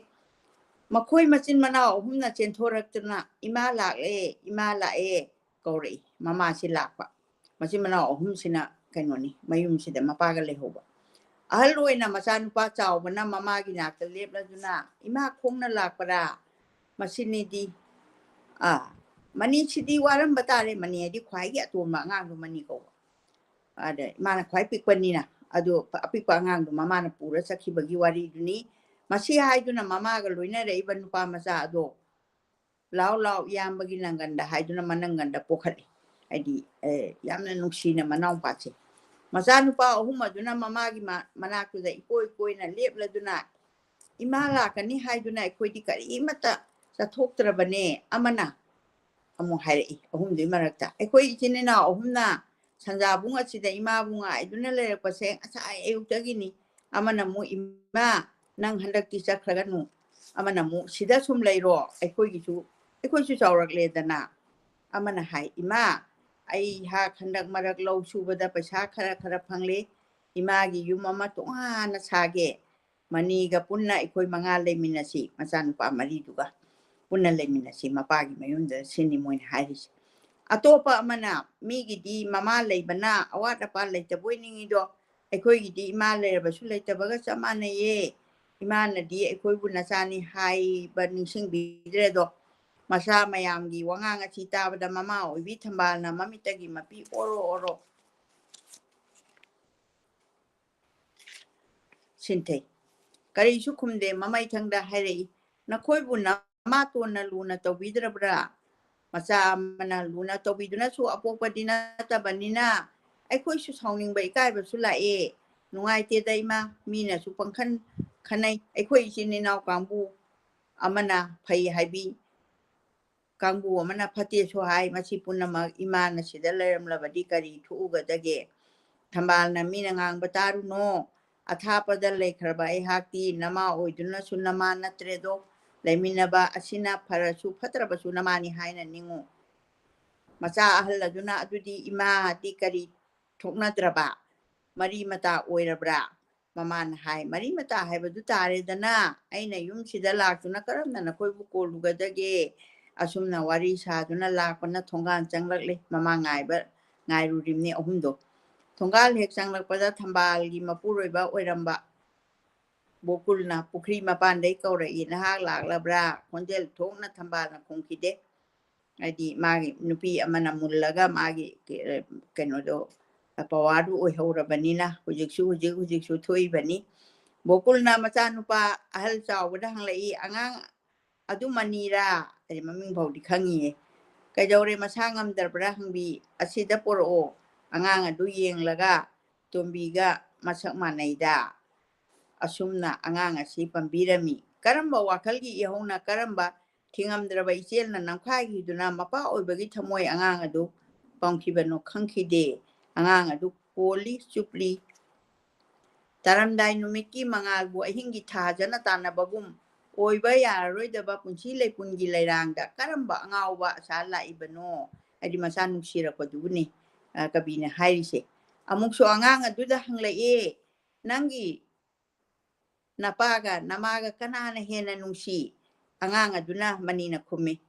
imana asigumba drisa se maning thongdagi magi nupi atombi sakina uki mathanta sonki mihobaga loinana nare damise imungda thambal changlai inaw leibra thambal gi khonjel tabada sakina harau kore ise laklabra ai ise lakadra laoidra haiduna chaka thongdana ngairami bani machinda khoi khata sanbado ise lakpa nungaireda asumna irang helangi thambal na purakpa pochai ubada sakina kajauna asuk yamna puraibano thambal na ngang sing pijo ka bokse ai dikari chu purakte da ise hidak halu khige thaksi aikoi ani chinban thongda yamna nuksina na pomina ba machin manaw dona nungsi chana na wari sai makoi ani gi thamoida marol lola roida ba ꯋꯥꯐꯝ ꯈꯔꯁꯨ ꯂꯩꯔꯝꯕ ꯌꯥꯏ ꯊꯝꯕꯥꯜꯅ ꯌꯦꯡꯉꯤ ꯆꯥꯎꯔꯕ ꯌꯨꯝꯖꯥꯎꯒꯤ ꯀꯥ 3 ꯌꯨꯝꯖꯥꯎ ꯑꯗꯨ ꯁꯥꯕꯗ ꯃꯥꯒꯤ ꯍꯨꯃꯥꯡ ꯃꯃꯜ ꯌꯥꯎꯈ꯭ꯔꯕꯅꯤ ꯃꯥꯅ ꯌꯨꯝꯁꯤꯗ ꯃꯧ ꯑꯣꯏꯗꯨꯅ ꯂꯥꯛꯄꯗ ꯑꯗꯨꯗ ꯅꯠꯇꯅ ꯌꯨꯝ ꯑꯗꯨꯒꯤ ꯃꯕꯦꯝ ꯑꯃ ꯑꯣꯏꯗꯨꯅ ꯆꯍꯤ 10 ꯍꯦꯟꯅ ꯂꯩꯔꯝꯂꯕ ꯌꯨꯝꯅꯤ ꯃꯅꯦ ꯃꯀꯨꯅ ꯍꯥꯏꯕ ꯏꯟꯕꯤ ꯑꯃ ꯑꯣꯏꯖꯔꯗꯨꯅ ꯃꯇꯝ ꯑꯗꯣ ꯃꯪꯂꯥ ꯇꯥꯏꯕꯪꯂꯥ ꯃꯐꯝ ꯈꯪꯈꯤꯗꯦ ꯆꯍꯤ 10ꯒꯤ ꯃꯇꯨꯡꯗ ꯌꯨꯝ ꯑꯁꯤ ꯆꯪꯂꯛꯄꯗ ꯑꯍꯥꯟꯕ ꯅꯨꯃꯤꯠꯅꯤ ꯑꯩꯗꯤ ꯉꯁꯤ ꯂꯥꯛꯄ ꯅꯨꯃꯤꯠꯁꯦ ꯃꯆꯥꯁꯤꯡꯕꯨ ꯎꯅꯕ ꯃꯆꯥꯅꯨꯄꯥ ꯑꯍꯜ ꯑꯗꯣ ꯆꯥꯎꯕꯒꯤ ꯂꯨꯍꯣꯡꯕꯒꯤꯗꯃꯛꯇ ꯂꯥꯛꯄꯅꯤ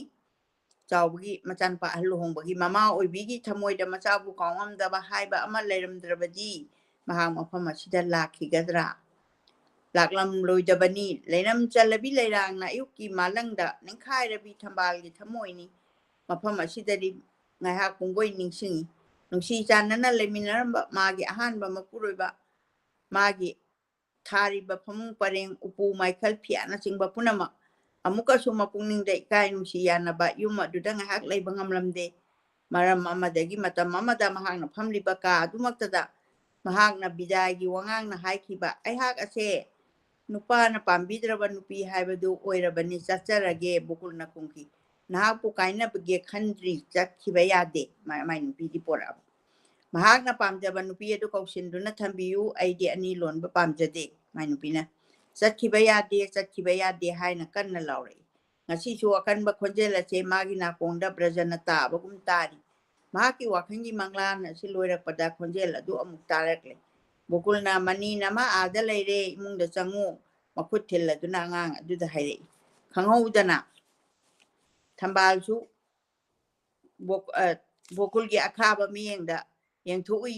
ꯃꯍꯥꯛꯀꯤ ꯁꯥꯊꯤꯕ ꯃꯤꯠꯌꯦꯡ ꯑꯗꯣ ꯕꯣꯀꯨꯜꯅ ꯀꯔꯤ ꯈꯜꯂꯝꯒꯗꯕꯅꯣ ꯍꯥꯏꯕꯗꯤ ꯈꯪꯗ꯭ꯔꯦ ꯑꯗꯨ ꯊꯝꯕꯥꯜꯅ ꯏꯀꯥꯏ ꯅꯨꯡꯁꯤꯅ ꯌꯥꯅꯅ ꯋꯥꯔꯧ ꯆꯥꯎꯕꯤ ꯃꯥꯏꯊꯣꯡ ꯑꯗꯣ ꯅꯨꯄꯥ ꯑꯣꯏꯕ ꯅ ꯈꯪꯐꯝꯗꯤ ꯊꯣꯛꯏ ꯃꯍꯥꯛ ꯌꯨꯝ ꯑꯁꯤꯒꯤ ꯁꯥꯒꯩꯒꯤ ꯃꯧ ꯑꯣꯏꯗꯨꯅ ꯂꯩꯔꯝꯕꯅꯤ ꯑꯣꯏꯔꯔꯣꯏꯗꯕ ꯄꯨꯟꯁꯤꯗ ꯃꯌꯥꯏ ꯀꯥꯔꯕ ꯏꯔꯥꯡ ꯑꯃ ꯂꯥꯛꯏꯕꯁꯦ ꯑꯣꯟꯊꯣꯛꯄꯅꯤ ꯑꯇꯣꯟꯕꯤ ꯑꯣꯏꯔꯤꯕ ꯁꯈꯤꯗꯣ ꯉꯁꯤꯗꯤ ꯆꯠꯄꯗ ꯈꯨ ꯀꯥꯝꯃꯤ ꯁꯣꯝ ꯆꯦꯅ ꯆꯠꯂꯤ ꯐꯤ ꯀꯥꯝꯕꯒꯨꯝ ꯇꯧꯏ ꯃꯆꯥꯅꯨꯄꯥ ꯑꯍꯜꯒꯤ ꯂꯨꯍꯣꯡꯕ ꯂꯥꯛꯄꯅꯤ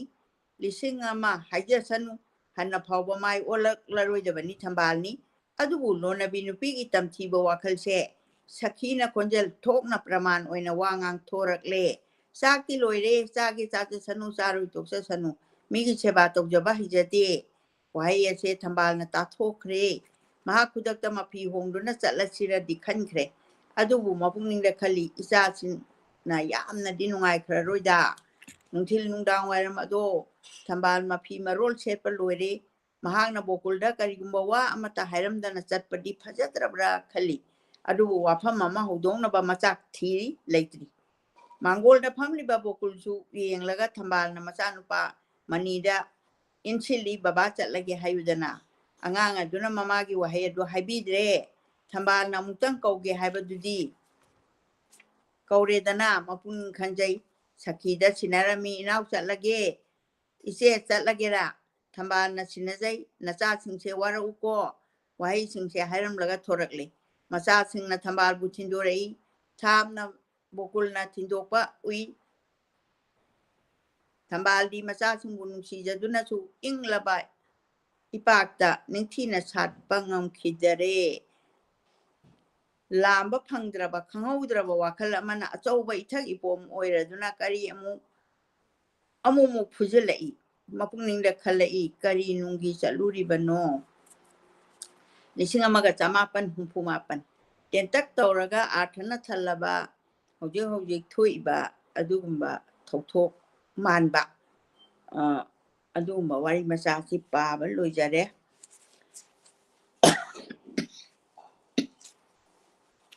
ꯄꯨꯝꯅꯃꯛꯄꯨ ꯈꯨꯔꯨꯝꯖꯔꯤ ꯃꯄꯥꯡ ꯑꯁꯤꯗ ꯑꯩꯈꯣꯏꯒꯤ ꯑꯅꯤꯁꯨꯕ ꯋꯥꯔꯤ ꯃꯆꯥ ꯑꯃꯁꯨ ꯏꯃꯥꯅ ꯄꯥꯕꯤꯔꯦ ꯑꯩꯈꯣꯏ ꯂꯥꯏꯔꯤꯛ ꯑꯁꯤ ꯁ꯭ꯀ꯭ꯔꯤꯟꯁꯤꯗ ꯎꯠꯆꯔꯤ ꯑꯗꯨ ꯀꯣꯄꯤꯁꯤ ꯍꯧꯖꯤꯛ ꯐꯪꯉꯤꯕ꯭ꯔꯥ ꯍꯥꯏꯕꯗꯨꯗꯤ ꯑꯩꯅ ꯈꯪꯖꯗ꯭ꯔꯦ ꯑꯗꯨꯕꯨ ꯌꯥꯝꯅ ꯇꯥꯡꯅ ꯏꯃꯥꯅ ꯃꯁꯤ ꯑꯩꯈꯣꯏꯒꯤ ꯂꯥꯏꯕ꯭ꯔꯦꯔꯤꯒꯤꯗꯃꯛꯇ ꯁꯤꯟꯕꯤꯔꯒ ꯐꯪꯕꯤꯔꯒ ꯑꯩꯈꯣꯏꯗ ꯄꯥꯖꯕꯅꯤ ꯑꯗꯨꯒ ꯄꯕ꯭ꯂꯤꯛꯀꯤꯗꯃꯛꯇ ꯃꯁꯤ ꯕꯨꯛ ꯁ꯭ꯇꯣꯔꯗ ꯐꯪꯕ꯭ꯔꯥ ꯍꯥꯏꯕꯗꯨꯗꯤ ꯑꯩꯅ ꯃꯗꯨ ꯈꯪꯗ꯭ꯔꯦ ꯀꯅꯥꯒꯨꯝꯕꯅ ꯑꯩ ꯃꯇꯥꯡꯁꯤꯗ ꯀꯅꯥꯒꯨꯝꯕꯅ ꯄꯥꯝꯕꯤꯔꯒꯁꯨ ꯄꯥꯝꯕꯤꯕ ꯀꯩꯅꯣꯁꯦ ꯀꯗꯥꯏꯗ ꯐꯪꯒꯦ ꯍꯥꯏꯕꯁꯦ ꯑꯩ ꯄꯥꯅꯕ ꯍꯣꯠꯅꯕꯗ ꯑꯗꯨꯒꯤ ꯃꯌꯥꯝꯅ ꯄꯥꯝꯕꯤꯅꯤ ꯄꯥꯝꯕꯤꯔꯣꯏ ꯍꯥꯏꯕꯁꯤꯁꯨ ꯍꯥꯟꯅ ꯑꯥꯏꯗꯤꯌꯥꯗꯤ ꯑꯩꯉꯣꯟꯗ ꯂꯩꯖꯕ ꯅꯠꯇꯦ ꯑꯗꯣ ꯇꯁꯦꯡꯅꯃꯛ ꯔꯥꯏꯇꯔꯒꯤ ꯀꯕꯤꯒꯤ ꯐꯦꯃꯤꯂꯤꯅ ꯍꯥꯏꯔꯝꯕꯗꯗꯤ ꯃꯣꯏꯅ ꯐꯣꯡꯗꯕ ꯃꯥꯜꯂꯦ ꯂꯥꯏꯔꯤꯛꯁꯦ ꯃꯣꯏꯅ ꯐꯣꯡꯉꯒꯗꯤ ꯃꯥꯅ ꯀꯣꯄꯤ ꯂꯩ ꯍꯥꯏꯔꯝꯒꯅꯤ ꯑꯗꯨ ꯃꯥ ꯀꯣꯄꯤꯁꯤꯁꯨ ꯄꯥꯏꯔꯛꯇꯦ ꯑꯗꯨꯕꯨ ꯀꯅꯥꯒꯨꯝꯕ ꯑꯃꯅꯗꯤ ꯍꯥꯏꯕꯗꯤ ꯃꯥꯏꯁꯦ ꯁꯦꯂꯦꯕꯁꯇꯗꯤ ꯀꯕꯤꯒꯤꯁꯤ ꯌꯥꯎꯔꯤ ꯍꯥꯏꯕ ꯁꯤꯒꯤ ꯏꯃꯧꯁꯦ ꯑꯩ ꯇꯥꯈ꯭ꯔꯦ ꯕꯤ ꯑꯦꯗꯔꯥ ꯀꯥꯏꯗꯅꯣ ꯑꯩꯒꯤ ꯅꯤꯡꯁꯤꯡꯕ ꯉꯝꯗ꯭ꯔꯦ ꯑꯩꯅ ꯔꯤꯇꯥꯌꯔ ꯇꯧꯕꯁꯤ ꯌꯥꯝ ꯀꯨꯏꯔꯕꯅꯤꯅ ꯇꯥꯛꯇꯤ ꯌꯥꯝ ꯇꯥꯈ꯭ꯔꯦ ꯑꯩꯈꯣꯏꯒꯤ ꯆꯤꯡꯒꯤ ꯏꯃꯧꯁꯦ ꯑꯗꯨꯒ ꯑꯗꯨꯃꯥꯏꯅ ꯇꯧꯗꯅ ꯁꯦꯂꯦꯕꯁꯇ ꯌꯥꯎꯔꯒꯗꯤ ꯃꯣꯏꯅ ꯈꯟꯒꯠꯄ ꯋꯥꯔꯦꯡꯒꯨꯝꯕꯗꯗꯤ ꯁꯦꯂꯦꯕꯁꯇꯨ ꯈꯛꯇꯪꯁꯨ ꯇꯧꯔꯒ ꯂꯥꯏꯔꯤꯛ ꯑꯃ ꯑꯣꯏꯅ ꯕꯣꯔꯗꯅꯒꯁꯨ ꯐꯣꯡꯕꯅꯤ ꯑꯗꯨꯃꯥꯏꯅ ꯇꯧꯕ꯭ꯔꯥ ꯍꯥꯏꯕꯗꯣ ꯑꯩ ꯑꯝꯇ ꯍꯪꯖꯔꯛꯈꯤꯒꯦ ꯀꯅꯥ ꯀꯅꯥ ꯄꯥꯝꯕꯤꯕꯒꯦ ꯍꯥꯏꯕꯗꯨ ꯃꯃꯤꯡ ꯑꯗꯨꯒ ꯃꯥꯒꯤ ꯅꯝꯕꯔ ꯑꯣꯐ ꯗ ꯀꯣꯄꯤꯗꯣ ꯑꯗꯨꯝꯇꯪ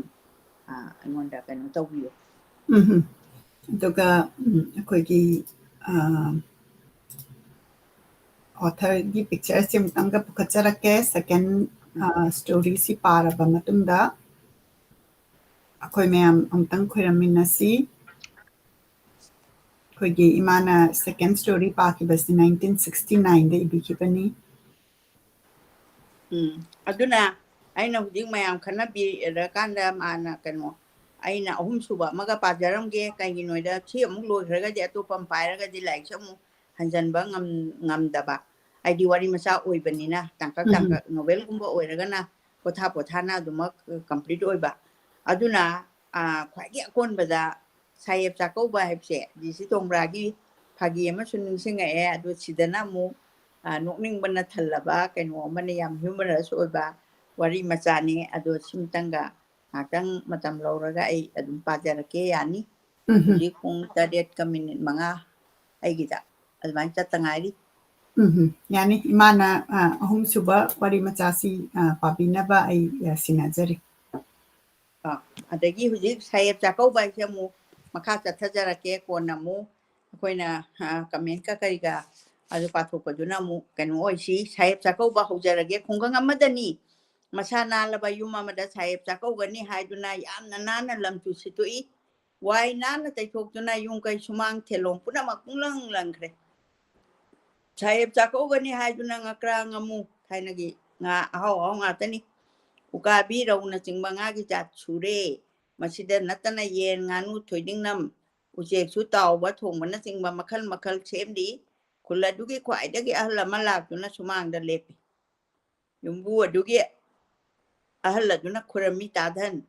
ꯂꯦꯡꯈꯠꯄꯤꯔꯛꯎ ꯑꯍꯜ ꯑꯗꯨ ꯐꯝꯃꯦꯟ ꯐꯛꯇ ꯐꯝꯃꯤ ꯍꯥꯏꯗꯤ ꯃꯥ ꯐꯝꯃꯛꯏꯁꯦ ꯃꯥꯁꯦ ꯈꯔ ꯈꯨꯟꯗꯨꯅ ꯌꯥꯝꯅ ꯏꯀꯥꯏ ꯈꯨꯝꯅꯔꯕ ꯏꯃꯨꯡꯗꯨꯅꯁꯨ ꯑꯗꯨꯒꯨꯝꯕꯅꯤ ꯃꯤꯒꯤ ꯐꯝꯃꯦꯟ ꯍꯦꯛ ꯀꯥꯈꯠꯂꯒ ꯐꯝꯕꯗꯤ ꯑꯩꯈꯣꯏꯒꯤꯗ ꯆꯠꯅꯗꯕꯅꯤ ꯑꯗꯨ ꯈ꯭ꯋꯥꯏꯒꯤ ꯑꯍꯟꯅꯤꯅ ꯃꯥꯅ ꯐꯝꯕ ꯌꯥꯏꯌꯦꯅ ꯐꯝꯃꯤꯅꯤ ꯏꯃꯨꯡ ꯂꯣꯝꯗ ꯌꯨꯝꯕꯨ ꯑꯗꯨꯅ ꯂꯥꯎꯈꯤ ꯀꯅꯥ ꯀꯅꯥ ꯂꯩ ꯇꯥꯙꯟꯒꯤꯗ ꯍꯜꯂꯛꯎ ꯑꯍꯜ ꯑꯗꯨꯅ ꯍꯪꯂꯛꯏ ꯅꯍꯣꯏ ꯁꯥꯍꯦꯕ ꯑꯗꯨꯕꯨ ꯀꯌꯥ ꯊꯦꯡꯅ ꯂꯥꯛꯀꯗꯧꯔꯤꯕꯅꯣ ꯀꯌా ꯉꯟꯅ ꯂꯥꯛꯀꯗꯧꯔꯤꯕꯅꯣ ꯇꯥꯙꯟ ꯈꯪꯗꯦꯅꯦ ꯑꯩꯈꯣꯏꯒꯤ ꯅꯨꯄꯥ ꯃꯆꯥꯅꯁꯨ ꯁꯥꯍꯦꯕ ꯆꯥꯛꯀꯧꯒꯅꯤ ꯍꯥꯏꯅ ꯁꯤꯜꯂꯥꯡꯉꯤꯌꯦ ꯁꯥꯍꯦꯕꯀꯤꯅꯤ ꯍꯥꯏꯗꯨꯅ ꯁꯥꯒꯁꯨ ꯊꯣꯡꯉꯦ ꯄꯥꯡꯒꯟꯗ ꯁꯤꯡꯗꯨꯅ ꯄꯥꯠꯀꯤ ꯉꯥꯅꯨ ꯊꯣꯏꯗꯤꯡꯅꯝꯒꯁꯨ ꯐꯥꯔꯨꯗꯅ ꯇꯧꯔꯤꯌꯦ ꯁꯥꯍꯦꯕꯀꯤ ꯆꯤꯟꯖꯥꯛ ꯍꯥꯏꯕꯁꯤ ꯈꯪꯉꯦꯗꯅ ꯅꯈꯣꯏꯒꯤ ꯖꯨꯒꯣꯔꯕꯨ ꯂꯩꯕ꯭ꯔꯣ ꯀꯔꯝꯅ ꯃꯍꯥꯛꯅ ꯁꯥꯍꯦꯕꯀ ꯈꯪꯅꯔꯨꯔꯤꯕ ꯆꯤꯡꯅꯨꯡꯗ ꯊꯣꯡ ꯁꯥꯏ ꯍꯥꯏꯕ꯭ꯔꯥ ꯂꯝꯕꯤ ꯁꯦꯝꯃꯤ ꯍꯥꯏꯕ꯭ꯔꯥ ꯑꯗꯨꯗꯩ ꯈꯪꯅꯔꯛꯄ ꯑꯣꯏꯔ ꯃꯥꯜꯂꯦ ꯑꯍꯜ ꯑꯗꯨꯅ ꯍꯤꯗꯥꯛꯄꯨ ꯄ꯭ꯔꯣꯛ ꯄ꯭ꯔꯣꯛ ꯆꯤꯡꯉꯤ ꯋꯥꯒꯤ ꯇꯣꯡꯖꯩ ꯑꯗꯨ ꯐꯅ ꯅꯤꯡꯊꯤꯅ ꯁꯥꯡꯉꯤ ꯇꯣꯡꯖꯩ ꯑꯗꯨ ꯃꯈꯨꯠꯅ ꯁꯦꯝꯂꯗꯨꯅ ꯍꯥꯎꯅ ꯍꯤꯗꯥꯛ ꯆꯤꯡꯂꯤ ꯑꯗꯨꯒ ꯍꯥꯏꯔꯛꯏꯕ ꯕꯥꯕꯨ ꯆꯥꯎꯕ ꯊꯥꯏꯅꯒꯤ ꯁꯥꯍꯦꯕꯅ ꯄꯥꯟꯕ ꯍꯥꯏꯕꯗꯨ ꯅꯨꯡꯉꯥꯏꯈ꯭ꯔꯦꯗ ꯆꯥꯍꯣꯡ ꯉꯥꯍꯣꯡꯉꯤꯕ ꯂꯨꯄꯥ ꯁꯪꯕꯥꯏ ꯐꯧ ꯁꯪꯕꯥꯏꯗ ꯂꯨꯄꯥ ꯑꯃꯒꯤ 3 ꯐꯪꯉꯤꯗꯣ ꯉꯥꯅ ꯍꯣꯡꯕꯅ ꯄꯩꯁꯥ ꯑꯃꯒꯤ ꯉꯥꯇꯣꯟ ꯆꯥꯝꯃ ꯇꯧꯏ ꯉꯥꯇꯣꯟ ꯃꯆꯥꯒ ꯅꯠꯇꯦ ꯉꯥꯇꯣꯟ ꯇꯣꯂꯥꯕ ꯍꯥꯏꯗꯤ ꯌꯥꯝ ꯍꯥꯎꯕ ꯉꯥ ꯃꯄꯤꯗꯣ ꯃꯇꯦꯛ ꯄꯥꯏ ꯆꯠꯂꯤꯉꯩꯗ ꯀꯌꯥꯗ ꯅꯨꯡꯉꯥꯏꯈ꯭ꯔꯕ ꯃꯇꯦꯛ ꯑꯃꯅ ꯊꯥꯗꯗꯨꯅ ꯄꯣꯠ ꯂꯩꯔꯒ ꯄꯥꯏ ꯑꯃ ꯍꯜꯂꯛꯀꯗꯕꯅꯤ ꯃꯇꯦꯛ ꯄꯥꯏ ꯆꯠꯅꯕꯗꯣ ꯃꯇꯝ ꯑꯃꯒꯤ ꯉꯥꯍꯣꯡ ꯆꯥꯍꯣꯡꯕꯒꯤ ꯅꯨꯡꯉꯥꯏꯕꯗꯨ ꯅꯤꯡꯁꯤꯡꯗꯨꯅ ꯋꯥꯔꯤ ꯁꯥꯔꯛꯑꯦ ꯑꯍꯟꯗꯨꯅ ꯁꯥꯍꯦꯕ ꯄꯥꯜꯂꯤꯉꯩꯒꯤ ꯇꯣꯇꯣꯗꯨꯅꯤ ꯃꯥꯅ ꯂꯤꯔꯤꯁꯦ ꯑꯍꯣꯏ ꯇꯥꯙꯟ ꯄꯩꯁꯥ ꯑꯃ ꯍꯥꯞꯂꯕꯗꯤ ꯌꯥꯝꯅ ꯅꯨꯡꯉꯥꯏꯅ ꯂꯝ ꯆꯠꯊꯣꯛꯄ ꯌꯥꯔꯦ ꯁꯥꯍꯦꯕ ꯍꯥꯏꯕ ꯑꯗꯣ เขตรีมาซาเสียงบันนี้มาคุยดีให้นักขีบว่าช่วยเดเตาเกให้ขีบดาช่วยลากปะนัตเตผู้ร้านจินที่เลยเตลำบีลำคางนั้นหลุดปาเตากันนี่ให้บางกินง่ายสุดเลยเตอยู่เงาบ้ามันแต่ลำบีเดเลยเตนุปีนะฮามาดากันน้ำมันแต่ละพักอยู่ไอ้เจ้าบังอันเดเขาจิตที่ลอยเร่เลยป้ากันเสตาท่านชุมบันนี้ตาท่านให้แบบพุ่นมาชุมบางอาจนี่ใช้ไปให้บบูมาสักนับพจาริบากุจูกุเมนงรกงริบาเจ้าช่างแล้วจุนมาสักสุนองมีเดตวีมีพุ่นมากุสุนุชีฮัลลีมาคุยเสลายนี่ดามาข้ามุกตาลีมาไงใจคุยมันนิ่งปาดอสิดาชัตชัยนะไอ้ที่แม็กชวลนี่ชัตชัยไปให้เสกันว่าแต่บริษัทบุญพิชนาตุนวิทยาแบบแม็กชวลดูอันนั้นชัตชัยชัตดีอามันนับบโรให้ชนะโจบหาริบะอามันชนะโชโตหาริบะชัตชัยนั้นสิกาลากว่าแต่ไอ้นี่ฮีโฮเล่อันนั้นนะอุเจกตระมุกาปิมาคุชุงเครยิ่งหากคนบีบกี้บางสิ่งเนี่ยให้ดูนั่นลูปามังอาตรังปีระมีมาดูดันเนี่ยตาดันนะ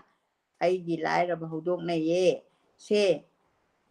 มามังเราเช่ใช้นะปีระประชาดูนั่นเลยเราโหวันนี้ลูปามังอาดูนั่นเราเลยบางเห็นหลงนักคนนะบะ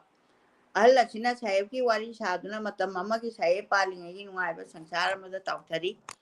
Allah duna hari thai na chak tang badan nupi lan tau ki bado boro saya tu kaya hawa kraba mayang kania singna puran duna jeng thadu kraga saya singda ikoi mayam na tai na bire mahoi de du phata badi na te mata maduda phong supang tangบดินาเตพงสังใบจะชุบนาตะกิลุป้าเอามาปีบมาตำนี้เนี่ยบางต่างบชุนาเตแสนป่านบมาตำดูกี้วันเสียคุยดับพุ่นมักตะขังหันบีดีนี่คุยเนี่ยต่างมาตำมาดูได้อิมพาลดี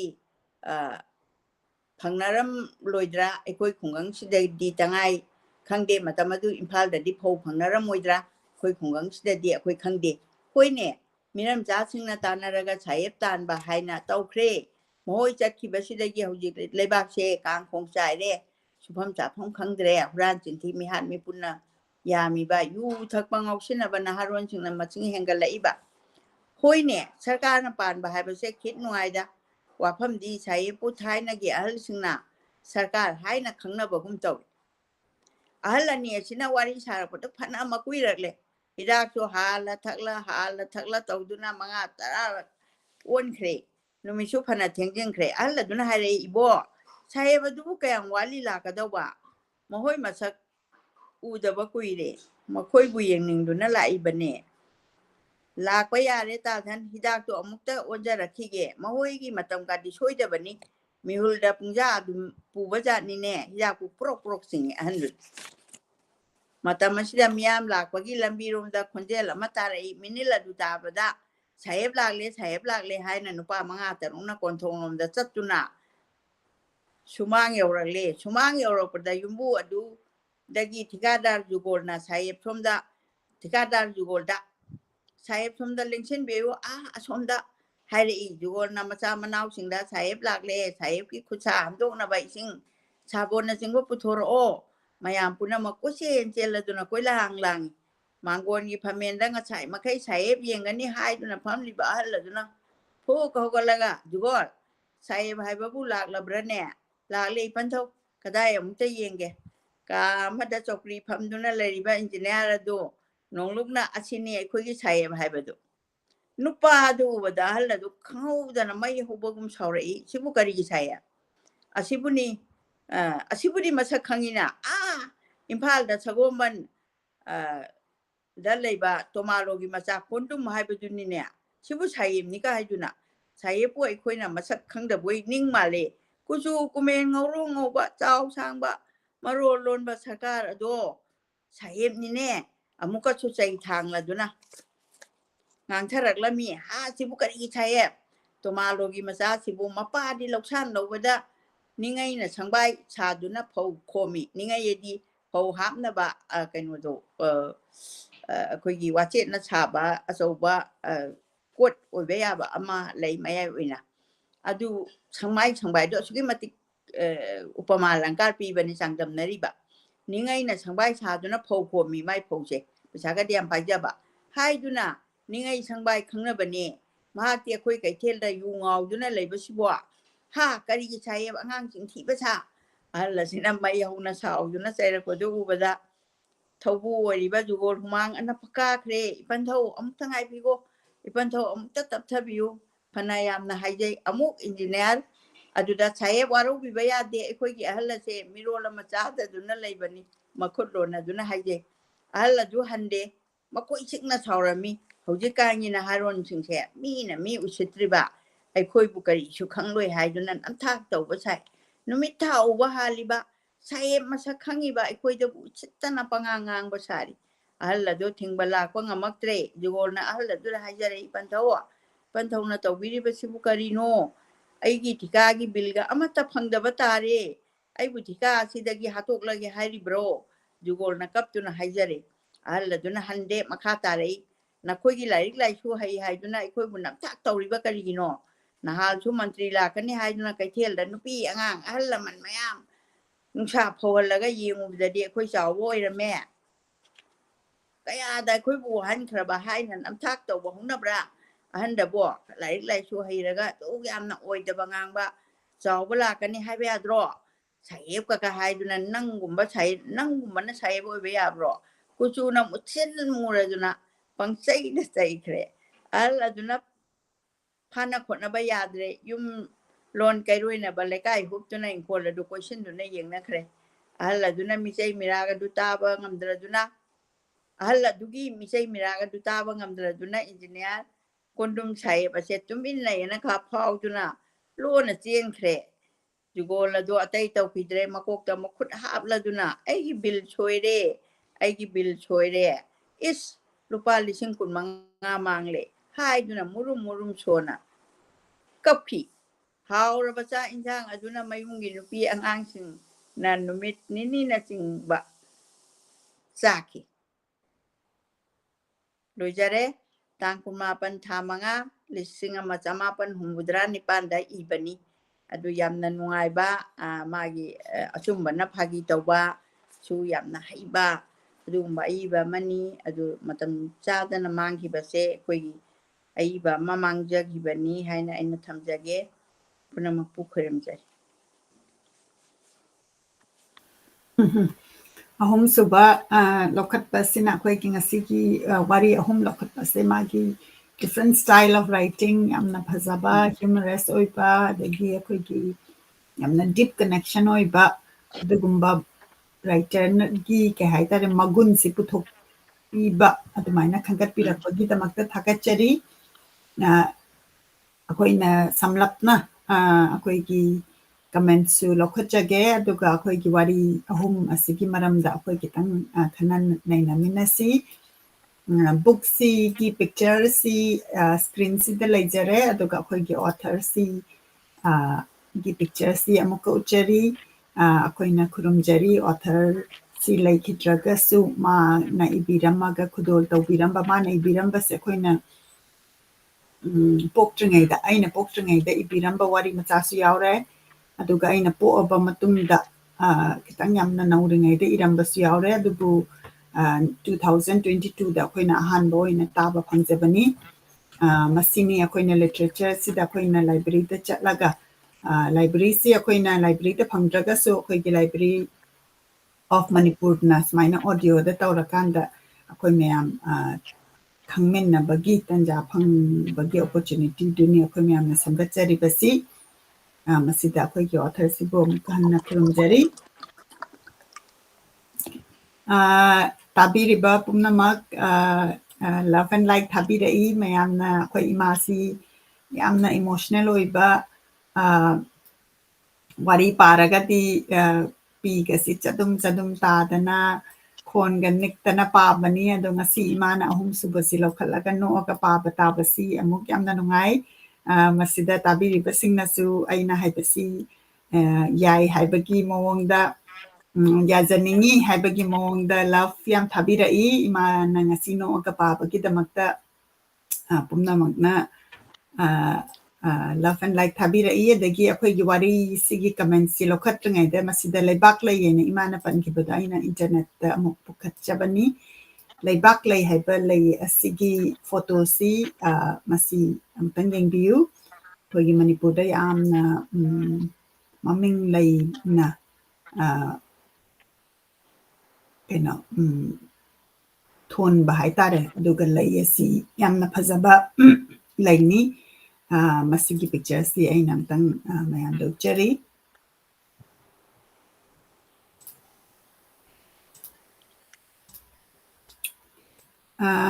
yengbiriba pumnamaknasu ngasi wari macha ahum asi tabada kari khanbi haibadu soidana amtang comment tawbirau karamba wari na nungai adagi ahanba tabibra hana masi gi wari si takrabra writer asi ahanba gi oina maming tabra aduga aigi oina di ahanba oina tajabani aduga short story sisu ahanba oina tajabani aduna aigidamaktadi Library of Manipur gi initiatives yamna educative oiba learning oiba aduga akoina Manipur gi maramda wari saba kanda sigumba knowledge se leiragadi hena ice breaking session da akoina mayamda Manipur gi introduction tawbada yamna nungaina tawba knowledge ni haina thamjage isak yengbiri isakna kurumjari ima haina ibirai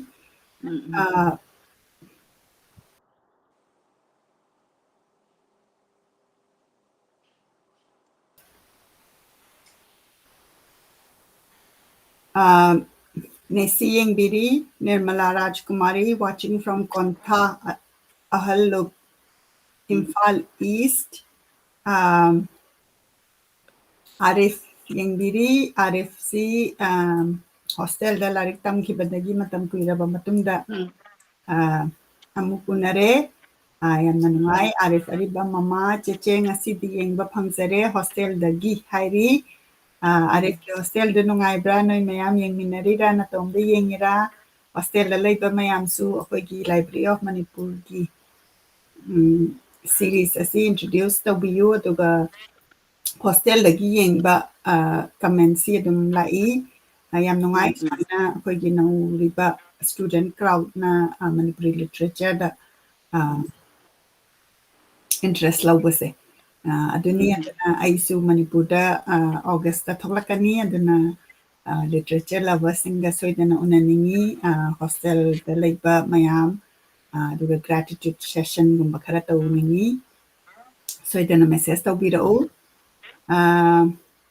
Nesina oja salam alkaro haina hangirai ngasai imana ahanba horakpada ngasi imane event ama yauribaduda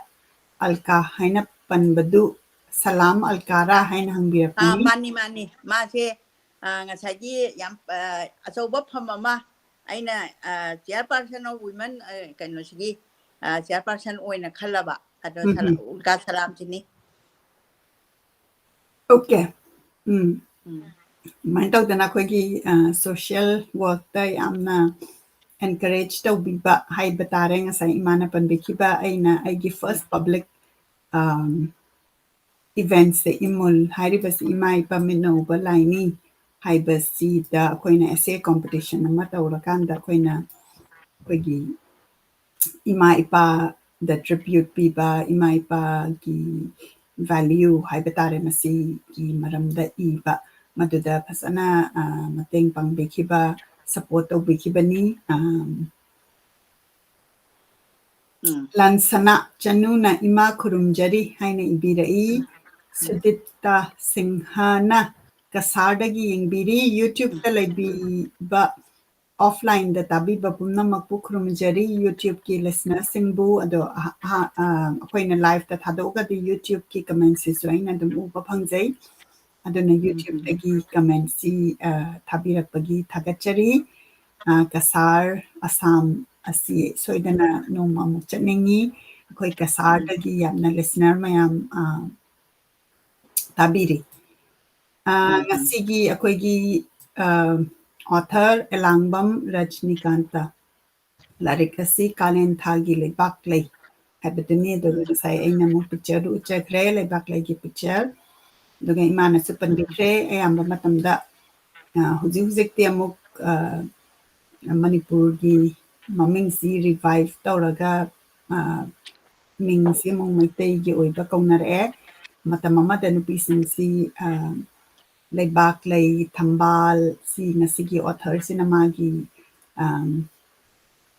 character sing si so dum lay gi maming amaina thonba adugi mamitabaduni lagi ngasai imana hanbagi introduction da pabung ningon panjarabada nomai them tombine ibiba magi introduction sida author sina man ibise reality based oibada ibani aduga lairaba anangba adomda su focus tawraga magi story writing amaina iki haibani aduna hambagi wari sidai sida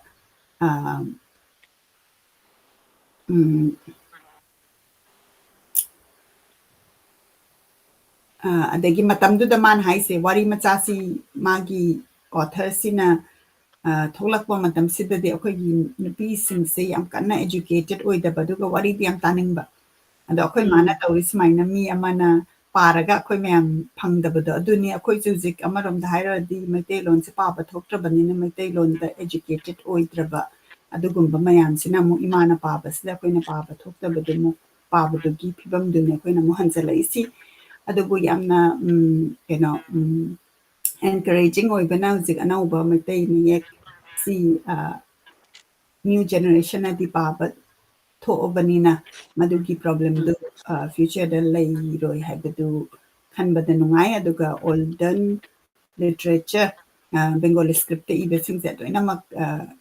maitei me ta convert tawraga di future generation na madugi get to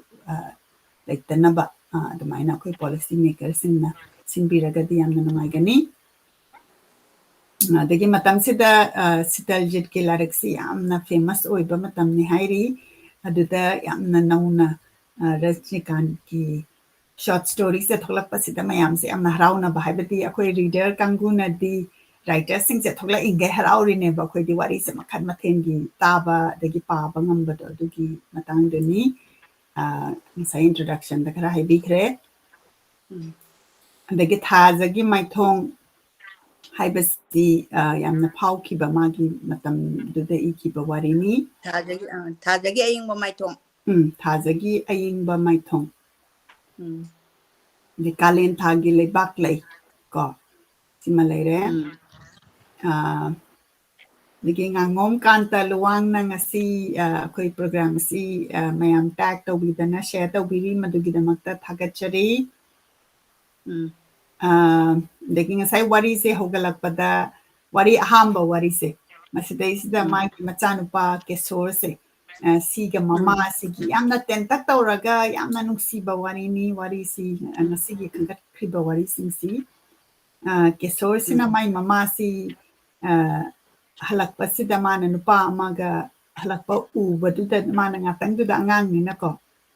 angang means masa teenager ne ba kesor se matam duda di akoi manipur da di hujik ti akoi na chahi tramri kai se yamna nauna khanbagi wani matam duda di chahi tramri kai di pakhang ni kai hainari ne ba yamna na luhongba matam adugi oiba dugi aduga responsibility sisu yamna na lawba haiba tare ko matam duda aduna kesor sina mai mama si nungdang mayam sida nupa man ga lakmina ba ubaduda mana kitang lan na khallu ba hai tare matam duda aduga mana nupasida nupasina di ma nang nachala apanina nang kira roidra ka haraga ma se thinbirambagi mawong ni maduda utlida macha dunna di chahi tramri suraga inkhalak paduda mana maduda saw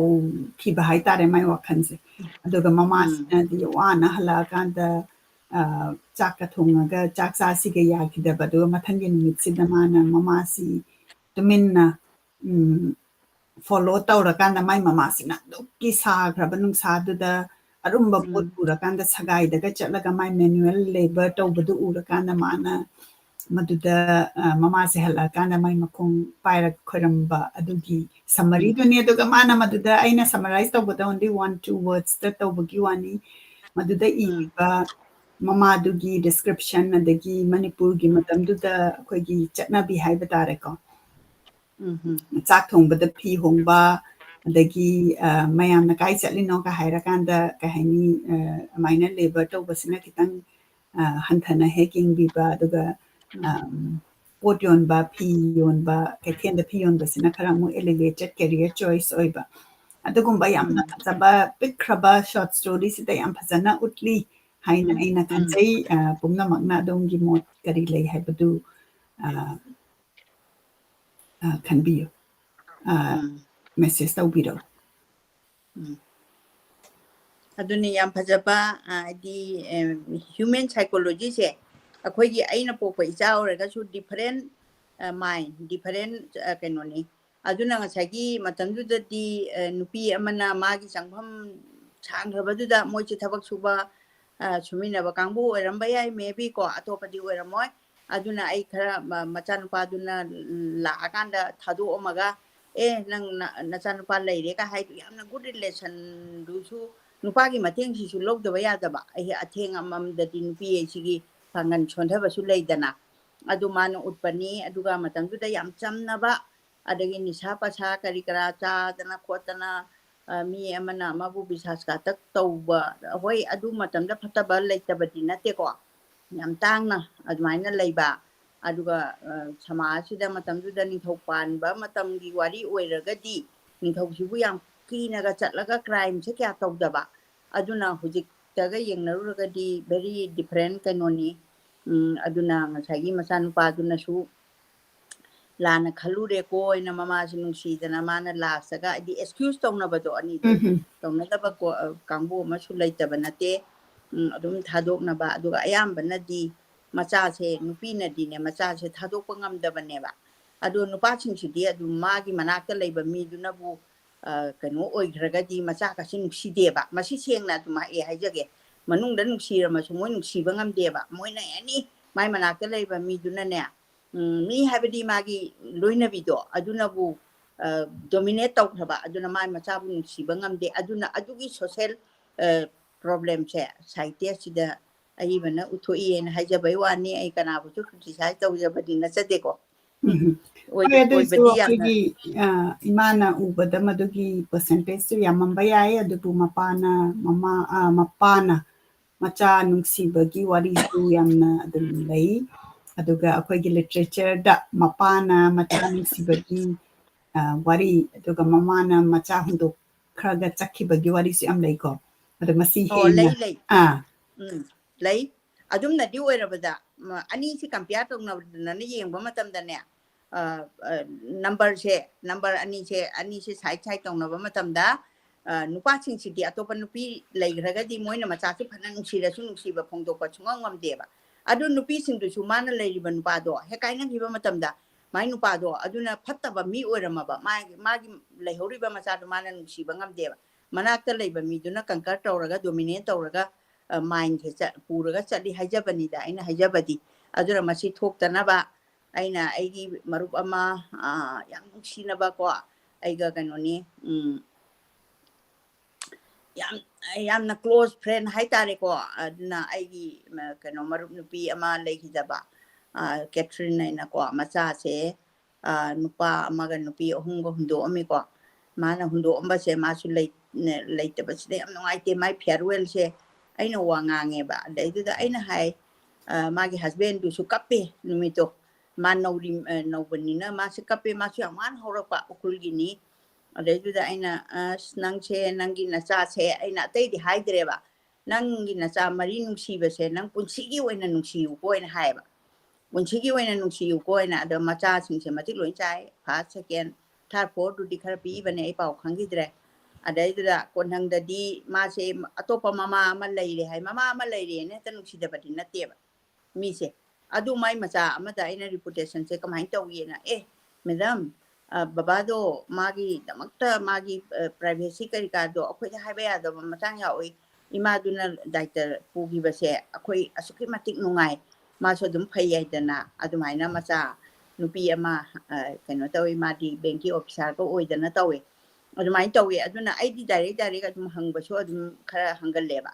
कमाई तौयेन अरे Kanan relation से अखोई पाउ सु खरा fauna बो वाट पदगी फारे ना फार सुमाई तौबीबसो याउदब नते हाइबे वानिदा अदुना आई बने इरिसे माना कोनहंगददी एक्सक्यूज तौनबदो माना अफबरोमदा पुसलकपगी पांडमदुनेबा माना कोना मचादुनागा मखों पाइदना ममादुदो कोनहंग खोचनना तौर नुसिरपदो आदि ममादुगी मराना ते खंगपदो अदुगी वारी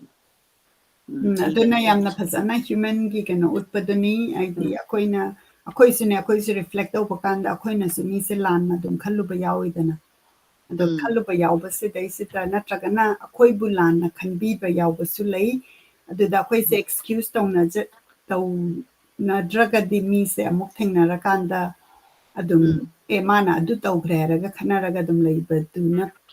koi ra ka doine be excuse tau na dradi aduga mana khangjarakpado aduda tawrakanda reconcile tawbadugi warini yam siba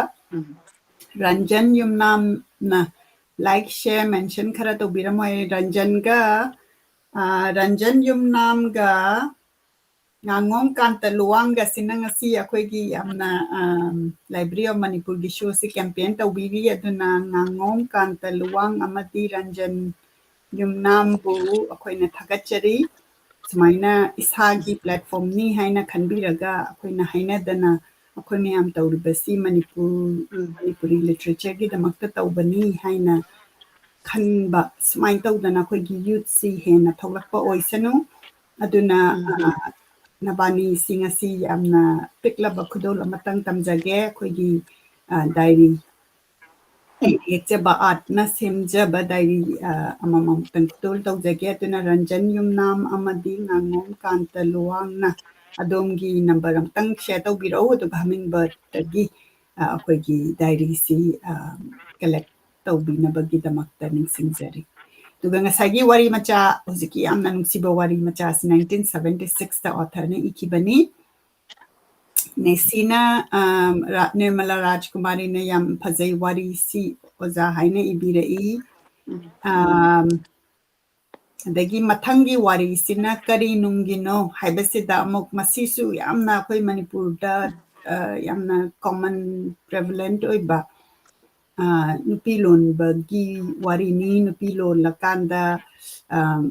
magi kenose family sida kamaina moigi haitare family connection sida kari thoke habado adugi yamna evening amagi scene ni ado is evening amagi scene oiraga su yamna phajana utpangamba aduni adu macha ahum sina mapaga lehoba aduga macha khwaidagi apikpa sina mamana puraga chatkiba aduga mama sina magi mayum sida lakpa aduga mana hainadraga sumana di macha singse unaningbagi lakpa aduga masi laakan sida magi second wife haitare ko masina chakli thonga kanta mai khon gado mayamge ma seba tawbadi haijadre chakti loire kaina ka haiba yam phajana maduda utli aduga mana yamna maduda haina daba ado warigi loirakpa sida aina kitang aina phajana taja hudabana mase chak chadana dum chakhreba natraima chakra magi khondu tabadu mase amna hainadre aduga masina mase chakkhraga di machaduna kari khanni kaisu mase haphet adum khanba aduga magi ex husband sina di thindi lapna di thindoraga kaimta haiba ngamdaba aduga mama sina among macha sing sina miss tawraga su aina di lapna leikhrabanina kano namaton sina kano ni haina namani haina khallu kaina haibagi amna morezo nungsiba akoigi thok hujik adum thok hujik so adum thomgadraina khali choibani aduna sigumbagi wari ni haina kena tauge sakhi ka wi hujiki second wife sina aduga masigi wari sina 1969 da ikiban lagi third lokhat piriba wari se first ka second ka sina akoigi khara keno oire ko connection human connection gi wari oire aduga third sina yamna phagi da oiraga so akoigi Manipur da mami taba haitare saib chakau ba haise masidai sida ꯁꯥꯍꯦꯕꯁꯤꯡꯁꯦ ꯑꯗꯨꯝ ꯃꯅꯤꯄꯨꯔ ꯍꯥꯏꯕꯗꯤ ꯃꯇꯝꯗꯨꯗ ꯕ꯭ꯔꯤꯇꯤꯁꯅ ꯄꯥꯜꯂꯒꯁꯨ ꯕ꯭ꯔꯤꯇꯤꯁꯁꯦ ꯕ꯭ꯔꯤꯇꯤꯁꯀꯤ ꯃꯤꯁꯤꯡꯁꯤ ꯃꯅꯤꯄꯨꯔꯒꯤ ꯃꯤꯅ support ꯇꯧꯕꯒꯤ ꯃꯗꯨꯒꯤ ꯃꯃꯤ ꯇꯥꯏ ꯃꯁꯤꯒꯤ ꯋꯥꯔꯤꯁꯤꯗ ꯑꯩꯗꯤ ꯃꯇꯝꯗꯨꯗ ꯁꯥꯍꯦꯕꯁꯤꯡꯁꯤ ꯂꯩꯔꯤꯉꯩꯗꯗꯤ ꯂꯣ ꯑꯦꯟ ꯑꯣꯔꯗꯔ ꯐꯖꯅ ꯂꯩ ꯑꯗꯒꯤ ꯑꯗꯨ ꯇꯧꯏ ꯀ ꯍꯥꯏꯕꯒꯤ ꯃꯗꯨꯒꯨꯝꯕ ꯈꯔ ꯂꯩꯈ꯭ꯔꯦ ꯑꯗꯒꯤ ꯃꯉꯣꯟꯗ ꯀꯥꯏꯟꯅꯦꯁ ꯍꯥꯏꯕꯗꯤ ꯇꯤꯞꯀꯨꯝꯕꯒ ꯄꯤꯕꯗ ꯌꯥꯝꯅ ꯆꯥꯎꯅ ꯄꯤꯔꯀꯥꯟꯗ ꯃꯥꯅꯒ ꯂꯧ ꯂꯩꯈꯤꯕ ꯑꯗꯨꯒꯨꯝꯕꯒꯤ ꯃꯃꯤ ꯇꯥꯔꯦ ꯑꯗꯒꯤ ꯃꯥꯅ ꯑꯃꯨꯛ ꯑꯩꯈꯣꯏꯒꯤ ꯆꯥꯛ ꯇꯥꯡꯕꯒꯤ ꯃꯇꯥꯡꯗꯨꯗ ꯑꯃꯨꯛ ꯃꯥꯅ ꯍꯥꯏꯔꯤꯗꯣ ꯃꯌꯥꯡꯁꯤꯡꯁꯤꯅ ꯆꯦꯡꯁꯦ ꯊꯥꯗꯣꯛꯈ꯭ꯔꯀꯥꯟꯗ ꯁꯥꯍꯦꯕꯇ ꯑꯣꯏꯅ ꯇꯥꯏꯅꯕꯅꯤ ꯀꯥꯏꯅ ꯑꯩꯈꯣꯏꯒꯤ ꯃꯥꯅꯦ ꯑꯁꯦꯡꯕꯅꯦ ꯅꯠꯇꯕ ꯑꯩꯈꯣꯏꯒꯤ ꯔꯤꯌꯦꯂꯤ ꯀꯩꯅꯣꯁꯦ ꯃꯅꯤꯄꯨꯔꯒꯤ ꯃꯗꯨꯗꯩꯗꯨꯗ ꯕ꯭ꯔꯤꯇꯤꯁꯁꯤꯡꯁꯦ ꯑꯗꯨꯝ ꯁꯄꯣꯔꯠ ꯇꯧꯕꯒꯤ ꯃꯃꯤꯗꯨꯅꯤ ꯃꯥꯅ ꯌꯥꯝꯅ ꯁꯦꯇꯔꯤꯀꯦꯜꯂꯤ उतलगसु अदुगा माना साहेब हायरकांदा ब्रिटिश मी लाकनेना मानदी यामना एक्सपेक्ट तौरकांदा अखोइकी मणिपुर की मी अमा ओरंबदुदा माना सावबदो यामना फजबा वारीनी 19 मसीगी वारीसिना 19 कयादना इबिरमसी 1978 ता आई पोअबा मतुंदा इखिबनी ꯌꯥꯝ ꯑꯉꯥꯡ ꯑꯣꯏꯔꯤꯉꯩꯗ ꯃꯗꯨꯕꯨ ꯃꯁꯤꯒꯨꯝꯕ ꯋꯥꯔꯤꯁꯦ ꯑꯩꯈꯣꯏꯅ ꯄꯤꯛꯏꯉꯩꯗ ꯇꯥꯕ ꯐꯪꯉꯝꯃꯒꯗꯤ ꯌꯥꯝꯅ ꯅꯨꯡꯉꯥꯏꯒꯅꯤ ꯍꯥꯏꯅ ꯑꯩꯅ ꯈꯟꯖꯩ ꯑꯗꯨꯒ ꯑꯩꯅ ꯑꯃꯨꯛ ꯍꯥꯏꯅꯤꯡꯉꯤꯁꯤꯅ ꯃꯔꯛꯁꯤꯗ ꯁꯤꯒꯨꯝꯕ ꯋꯥꯔꯤꯁꯤ ꯍꯧꯖꯤꯛ ꯇꯥꯔꯦ ꯑꯉꯥꯡꯁꯤꯡ ꯑꯩꯈꯣꯏꯅ ꯇꯥꯔꯛꯇꯕꯗꯣ ꯑꯩꯈꯣꯏꯅꯗꯤ ꯁꯤꯒꯨꯝꯕ ꯂꯥꯏꯔꯤꯛ ꯑꯃ ꯐꯥꯎꯕ ꯃꯇꯝꯗ ꯃꯥꯙꯕꯤ ꯅꯠꯇꯅ ꯃꯥꯙꯕꯤꯁꯤ ꯑꯩꯈꯣꯏꯅ ꯀ꯭ꯂꯥꯁ 8ꯇ 9ꯗ ꯇꯝꯗꯣꯔꯤꯕꯅꯦꯅ ꯑꯩꯒꯤ ꯄꯥꯁ ꯇꯧꯕꯒꯤ ꯔꯤꯖꯜ ꯂꯧꯔꯨꯔ ꯂꯥꯛꯄꯗ ꯋꯥꯏꯔ ꯄꯥꯈꯠꯂꯛꯏꯕꯅꯦꯕ ꯂꯩꯀꯥꯏꯒꯤ ꯏꯕꯨꯡ ꯑꯃꯗꯒꯤ ꯆꯠꯂꯒ ꯑꯗꯨꯒ ꯂꯥꯏꯔꯤꯛ ꯄꯥꯕꯁꯤꯁꯨ ꯑꯩꯅ ꯄꯥꯕꯗ ꯇꯥꯈꯤꯕ ꯏꯃꯥꯕꯣꯛ ꯀꯥꯏꯅ ꯌꯥꯝ ꯂꯩ ꯂꯥꯏꯔꯤꯛ ꯄꯥꯔꯣ ꯑꯩ ꯂꯃꯟ ꯄꯥꯕ ꯃꯇꯝꯗ ꯏꯕꯦꯝꯃ ꯍꯧꯅ ꯄꯥꯔꯛꯎ ꯇꯥꯒꯦ ꯅꯪ ꯄꯥꯕꯁꯦ ꯈꯤꯇꯪ ꯍꯧꯅ ꯑꯗꯨꯗꯒꯤꯁꯨ ꯑꯩ ꯍꯧꯅ ꯄꯥꯕꯁꯦ ꯇꯝꯈꯤꯕꯅꯤ ꯑꯗꯨꯃꯥꯏꯅ ꯇꯧꯗꯅ ꯑꯃꯅ ꯄꯥꯔꯀꯥꯟꯗ ꯑꯃꯅ ꯇꯥꯕꯁꯦ ꯌꯥꯝ ꯆꯠꯅꯔꯝꯃꯦꯕ ꯃꯇꯝꯗꯨꯗ ꯑꯍꯟꯁꯤꯡꯅ ꯑꯗꯨ ꯏꯚꯟ ꯍꯧꯖꯤꯛ ꯐꯥꯎꯕꯗ ꯑꯩ ꯂꯩꯀꯥꯏꯗ ꯈꯝꯕ ꯊꯣꯏꯕꯤꯁꯦ ꯑꯩꯅ ꯀꯩꯅꯣꯗ 2017ꯒꯤ ꯃꯃꯥꯡꯁꯤꯗ ꯑꯩ ꯏꯆꯦꯁꯤꯡ ꯌꯥꯝ ꯅꯨꯡꯁꯤ ꯏꯆꯦꯁꯤꯡ ꯑꯗꯨꯒ ꯂꯩꯀꯥꯏꯒꯤ ꯃꯤ 6-7ꯁꯦ ꯄꯨꯜꯂꯒꯅꯦ ꯏꯕꯦꯝꯃ ꯁꯟꯗꯦꯗꯅꯦ ꯈꯝꯕꯅ ꯐꯥꯕꯩꯗꯣ ꯑꯝꯇ ꯄꯥꯕꯤꯌꯨ ꯀꯥꯏꯅꯒ ꯑꯗꯨꯃꯥꯏꯅꯒ ꯇꯧꯔꯒ ꯇꯥꯕ ꯈꯣꯠꯄ ꯑꯗꯨꯃꯥꯏꯅ ꯑꯗꯨꯝ ꯄꯥꯝꯃꯦꯕ ꯃꯤꯁꯤꯡꯁꯦ ꯑꯗꯨꯒ ꯑꯩꯈꯣꯏꯒꯤ ꯃꯇꯝꯗꯨꯗꯗꯤ ꯔꯥꯏꯇꯔꯁꯦ ꯀꯌꯥ ꯑꯩꯈꯣꯏꯅ ꯕꯪꯀꯤꯝ ꯍꯣꯏ ꯑꯗꯨꯒ ꯑꯩꯈꯣꯏꯒꯤ ꯀꯩꯅꯣ संस्कृत की राइटर हिंदी की प्रेमचंद मुंशी की अदुनचिंबा मयामसे लाअगने अखोइगी साहित्य से मपुंग फारेबा अखोइगी राइटर सिंगसिने इबदिने ट्रांसलेट खरा चांगसुंदोर नायकोंगी तवे मनेंगोर गिसोना लेसिन दुटी तवे सुमाइ तौदना खरा अदे लाइमय इबोल दैखिद्रबा लाइ ओइखरबा माइ तौदना लाइरिकसे कया अखोइना पानिंगबदो अदु मपुंग फाना फंगे अदुना हुजी की आगांसिंगी अमरोमदा लाइबक याम फरबने मोइना पाजगे हाइबा मतमसिदा अमुसु लोनगी ngसाइगी स्क्रिप्टकी डिफरेंट तुना अखोइनासु हेक हैरुदबा हाइतारेको अदुना पारकांदा तानिंगपनेबा अदुगी मोइगी अनिसिगी डिफरेंस है अदु लोइनाबकुदी मैतै मेक्ता ओलगासु रेफरेंस लैबा मयामसिदी साहित्यगी reference is very very important इदना नंबर फंगे हाइतारदी रेफरेंस बुक पादबा यादेबा लिटरेचर गिदी अदुना अदुमाइन तौदना खितंग सु चैंगा ओइगद्राइना तौजबनी अदुदुना मतमदुगी साहित्य दुदी अखोइना बंकिम चंद्र अदुगा अखोइगी अभिज्ञान शकुंतलम इबा कालिदास अखोइना कनो ओइरेइसे अदुना अखोइसु कनो संस्कृतगी मयामदो अदु मांगबदी नतेबा अखोइसु मोइदगी नॉलेज सिंगु लौरा कांदा अखोइना ngasi खितंग खोंग थांबा ngamjariसे अदुगी मपानने हाइ थमजरे ꯒꯤ ꯃꯊꯪ ꯀꯃꯦꯟ ꯂꯧꯈꯠꯆꯒꯦ ꯅꯦꯅꯦ ꯂꯥꯏꯖ ꯖꯃꯨꯅꯥ ꯂꯥꯏꯁ꯭ꯔꯝꯅ ꯏꯕꯤꯔꯛꯏ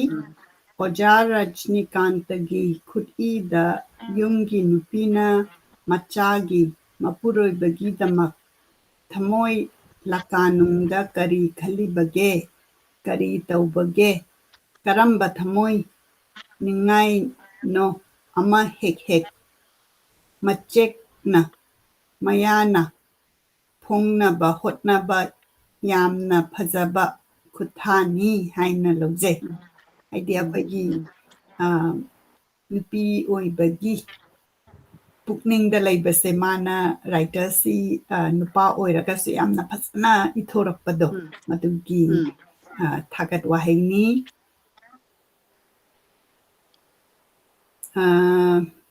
ꯑꯗꯒꯤ ꯑꯩꯈꯣꯏꯒꯤ ꯁꯁꯤꯀꯥꯟꯇ ꯍꯤꯗꯥꯡꯃꯌꯨꯝꯁꯨ ꯌꯦꯡꯕꯤꯔꯤ ꯁꯒꯣꯜꯕꯟꯗꯒꯤ ꯌꯥꯝ ꯅꯨꯡꯉꯥꯏ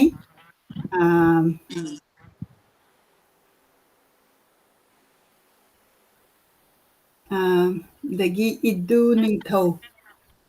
ꯏꯗꯨ ꯅꯤꯡꯊꯧꯁꯤꯅ ꯉꯁꯥꯏ ꯁ꯭ꯇꯥꯔ ꯊꯥꯕꯤꯔꯛꯈꯤꯕ ꯃꯥꯜꯂꯤ ꯑꯩꯅ ꯌꯦꯡꯖꯈꯤꯕꯗ ꯏꯗꯨ ꯅꯤꯡꯊꯧꯅ 100 ꯁ꯭ꯇꯥꯔ ꯊꯥꯕꯤꯔꯛꯏ ꯏꯃꯥꯒꯤꯗꯃꯛꯇ ꯒꯨꯗ ꯏꯚꯅꯤꯡ DM ꯑꯥꯔꯠꯁꯇ ꯍꯧꯖꯤꯛ ꯃꯅꯤꯄꯨꯔꯤ ꯑꯣꯅꯔꯁ ꯇꯧꯖꯔꯤ ꯍꯥꯏꯅ ꯏꯕꯤꯔꯛꯏ ꯌꯥꯝ ꯅꯨꯡꯉꯥꯏ ꯁꯨꯃꯥꯏꯅ ꯇꯧꯗꯅ ꯑꯩꯈꯣꯏ ꯂꯥꯏꯕ꯭ꯔꯦꯔꯤꯒꯤꯗꯃꯛꯇ ꯁꯄꯣꯔꯠ ꯇꯧꯕꯤꯔꯛꯄꯒꯤꯗꯃꯛ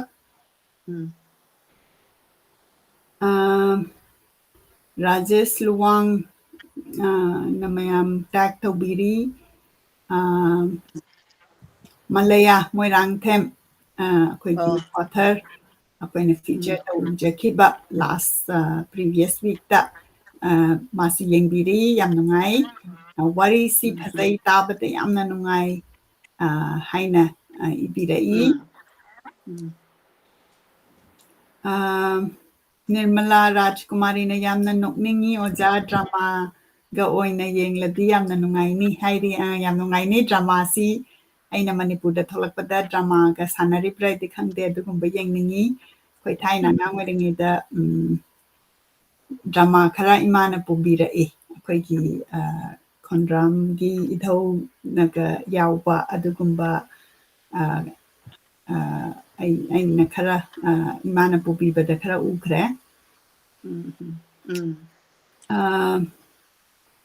ꯃꯂꯌꯥ ꯃꯣꯏꯔꯥꯡꯊꯦꯝꯅ ꯉꯁꯤ ꯑꯍꯥꯟꯕ ꯑꯣꯏꯅ ꯇꯥꯖꯕ ꯐꯪꯖꯕ ꯋꯥꯔꯤꯅꯤ ꯏꯃꯥ ꯁꯤꯕꯨ ꯍꯥꯏꯅꯤꯡꯉꯥꯏ ꯂꯩꯇꯅ ꯊꯥꯒꯠꯆꯔꯤ ꯍꯥꯏꯅ ꯏꯕꯤꯔꯛꯏ ꯍꯥꯏꯕꯗꯤ ꯑꯩꯈꯣꯏꯅ ꯋꯥꯔꯤꯁꯤ ꯑꯩꯈꯣꯏꯅ ꯉꯁꯥꯏ ꯍꯥꯏꯖꯕꯗꯣ ꯑꯩꯈꯣꯏꯒꯤ ꯔꯥꯏꯇꯔꯁꯤ ꯌꯥꯝꯅ ꯔꯤꯆ ꯑꯣꯏꯅ ꯑꯩꯈꯣꯏ ꯃꯅꯤꯄꯨꯔꯒꯤ ꯑꯣꯏꯅ ꯌꯥꯝꯅ ꯂꯩ ꯍꯧꯖꯤꯛꯁꯨ ꯌꯥꯝꯅ ꯂꯩ ꯑꯗꯨꯒ ꯍꯥꯟꯅꯁꯨ ꯌꯥꯝꯅ ꯂꯩꯔꯝꯃꯤ ꯑꯩꯈꯣꯏꯅ ꯃꯁꯤ ꯀꯔꯝꯕ ꯂꯥꯏꯔꯤꯛ ꯂꯩꯔꯝꯕꯒꯦ ꯍꯥꯏꯕꯁꯤ ꯊꯤꯃꯤꯟꯅꯔꯀꯥꯟꯗ ꯍꯦꯟꯅ ꯄꯥꯕ ꯉꯝꯃꯒꯗꯤ ꯑꯩꯈꯣꯏꯒꯤ ꯀꯩꯅꯣꯁꯦ ꯂꯤꯇꯔꯦꯆꯔꯁꯦ ꯌꯥꯝꯅ ꯔꯤꯆ ꯑꯣꯏ ꯍꯥꯏꯕꯁꯦ ꯑꯃꯨꯛꯀ ꯍꯦꯟꯅ ꯔꯤꯑꯦꯝꯐꯁꯥꯏꯁ ꯇꯧꯕꯗꯨꯅꯤ ꯄꯨꯔꯅꯤꯃꯥ ꯂꯩꯇꯣꯡꯖꯝꯅ ꯃꯇꯝ ꯀꯨꯏꯅ ꯎꯕ ꯐꯪꯂꯨꯗ꯭ꯔꯕ ꯃꯇꯨꯡꯗ ꯃꯃꯥ ꯁꯔꯣꯖ ꯅꯂꯤꯅꯤ ꯑꯃꯗꯤ ꯏꯆꯦ ꯃꯣꯅꯤꯀꯥ ꯎꯕ ꯐꯪꯖꯕꯗ ꯍꯥꯏꯅꯤꯡꯉꯥꯏ ꯂꯩꯇꯅ ꯅꯨꯡꯉꯥꯏꯖꯩ ꯅꯆꯥꯅ ꯂꯥꯞꯅ ꯈꯨꯔꯨꯝꯖꯔꯤ ꯍꯥꯏꯅ ꯄꯨꯔꯅꯤꯃꯥꯅ ꯏꯕꯤꯔꯛꯏ ꯌꯥꯝ ꯅꯨꯡꯉꯥꯏ ꯄꯨꯔꯅꯤꯃꯥꯒꯤ ꯋꯥꯍꯩ ꯇꯥꯕꯗ ꯀꯩꯁꯥꯝ ꯆꯤꯡꯈꯩꯅ ꯋꯥꯔꯤ ꯃꯆꯥꯁꯤꯡ ꯑꯁꯤ ꯇꯥꯕꯗ ꯌꯥꯝꯅ ꯅꯨꯡꯉꯥꯏꯖꯩ ꯍꯥꯏꯅ ꯏꯕꯤꯔꯛꯏ ꯑꯩꯈꯣꯏ ꯌꯨꯇ꯭ꯌꯨꯕ ꯂꯤꯁꯅꯔꯅꯤ ꯑꯗꯒꯤ ꯅꯦꯁꯤꯅ ꯑꯜꯀꯥ ꯁꯤ ꯏꯃꯥꯟꯅꯕꯤꯅꯤ ꯍꯥꯏꯅ ꯏꯕꯤꯔꯛꯏ ꯉꯁꯥꯏꯒꯤ ꯋꯥꯔꯤꯗꯨꯒꯤ ꯃꯈꯥ ꯇꯥꯅ ꯀꯃꯦꯟꯇ ꯏꯔꯛꯄꯅꯤ ꯑꯗꯒꯤ ꯁꯅꯥꯇꯣꯝꯕꯤ ꯌꯦꯡꯕꯤꯔꯤ ꯑꯩꯈꯣꯏꯒꯤ ꯄꯦꯂꯦꯇꯤቭ ꯀꯦꯌꯔꯒꯤ ꯇꯧꯕꯤꯔꯤꯕ ꯌꯥꯝꯅ ꯅꯨꯡꯁꯤꯕ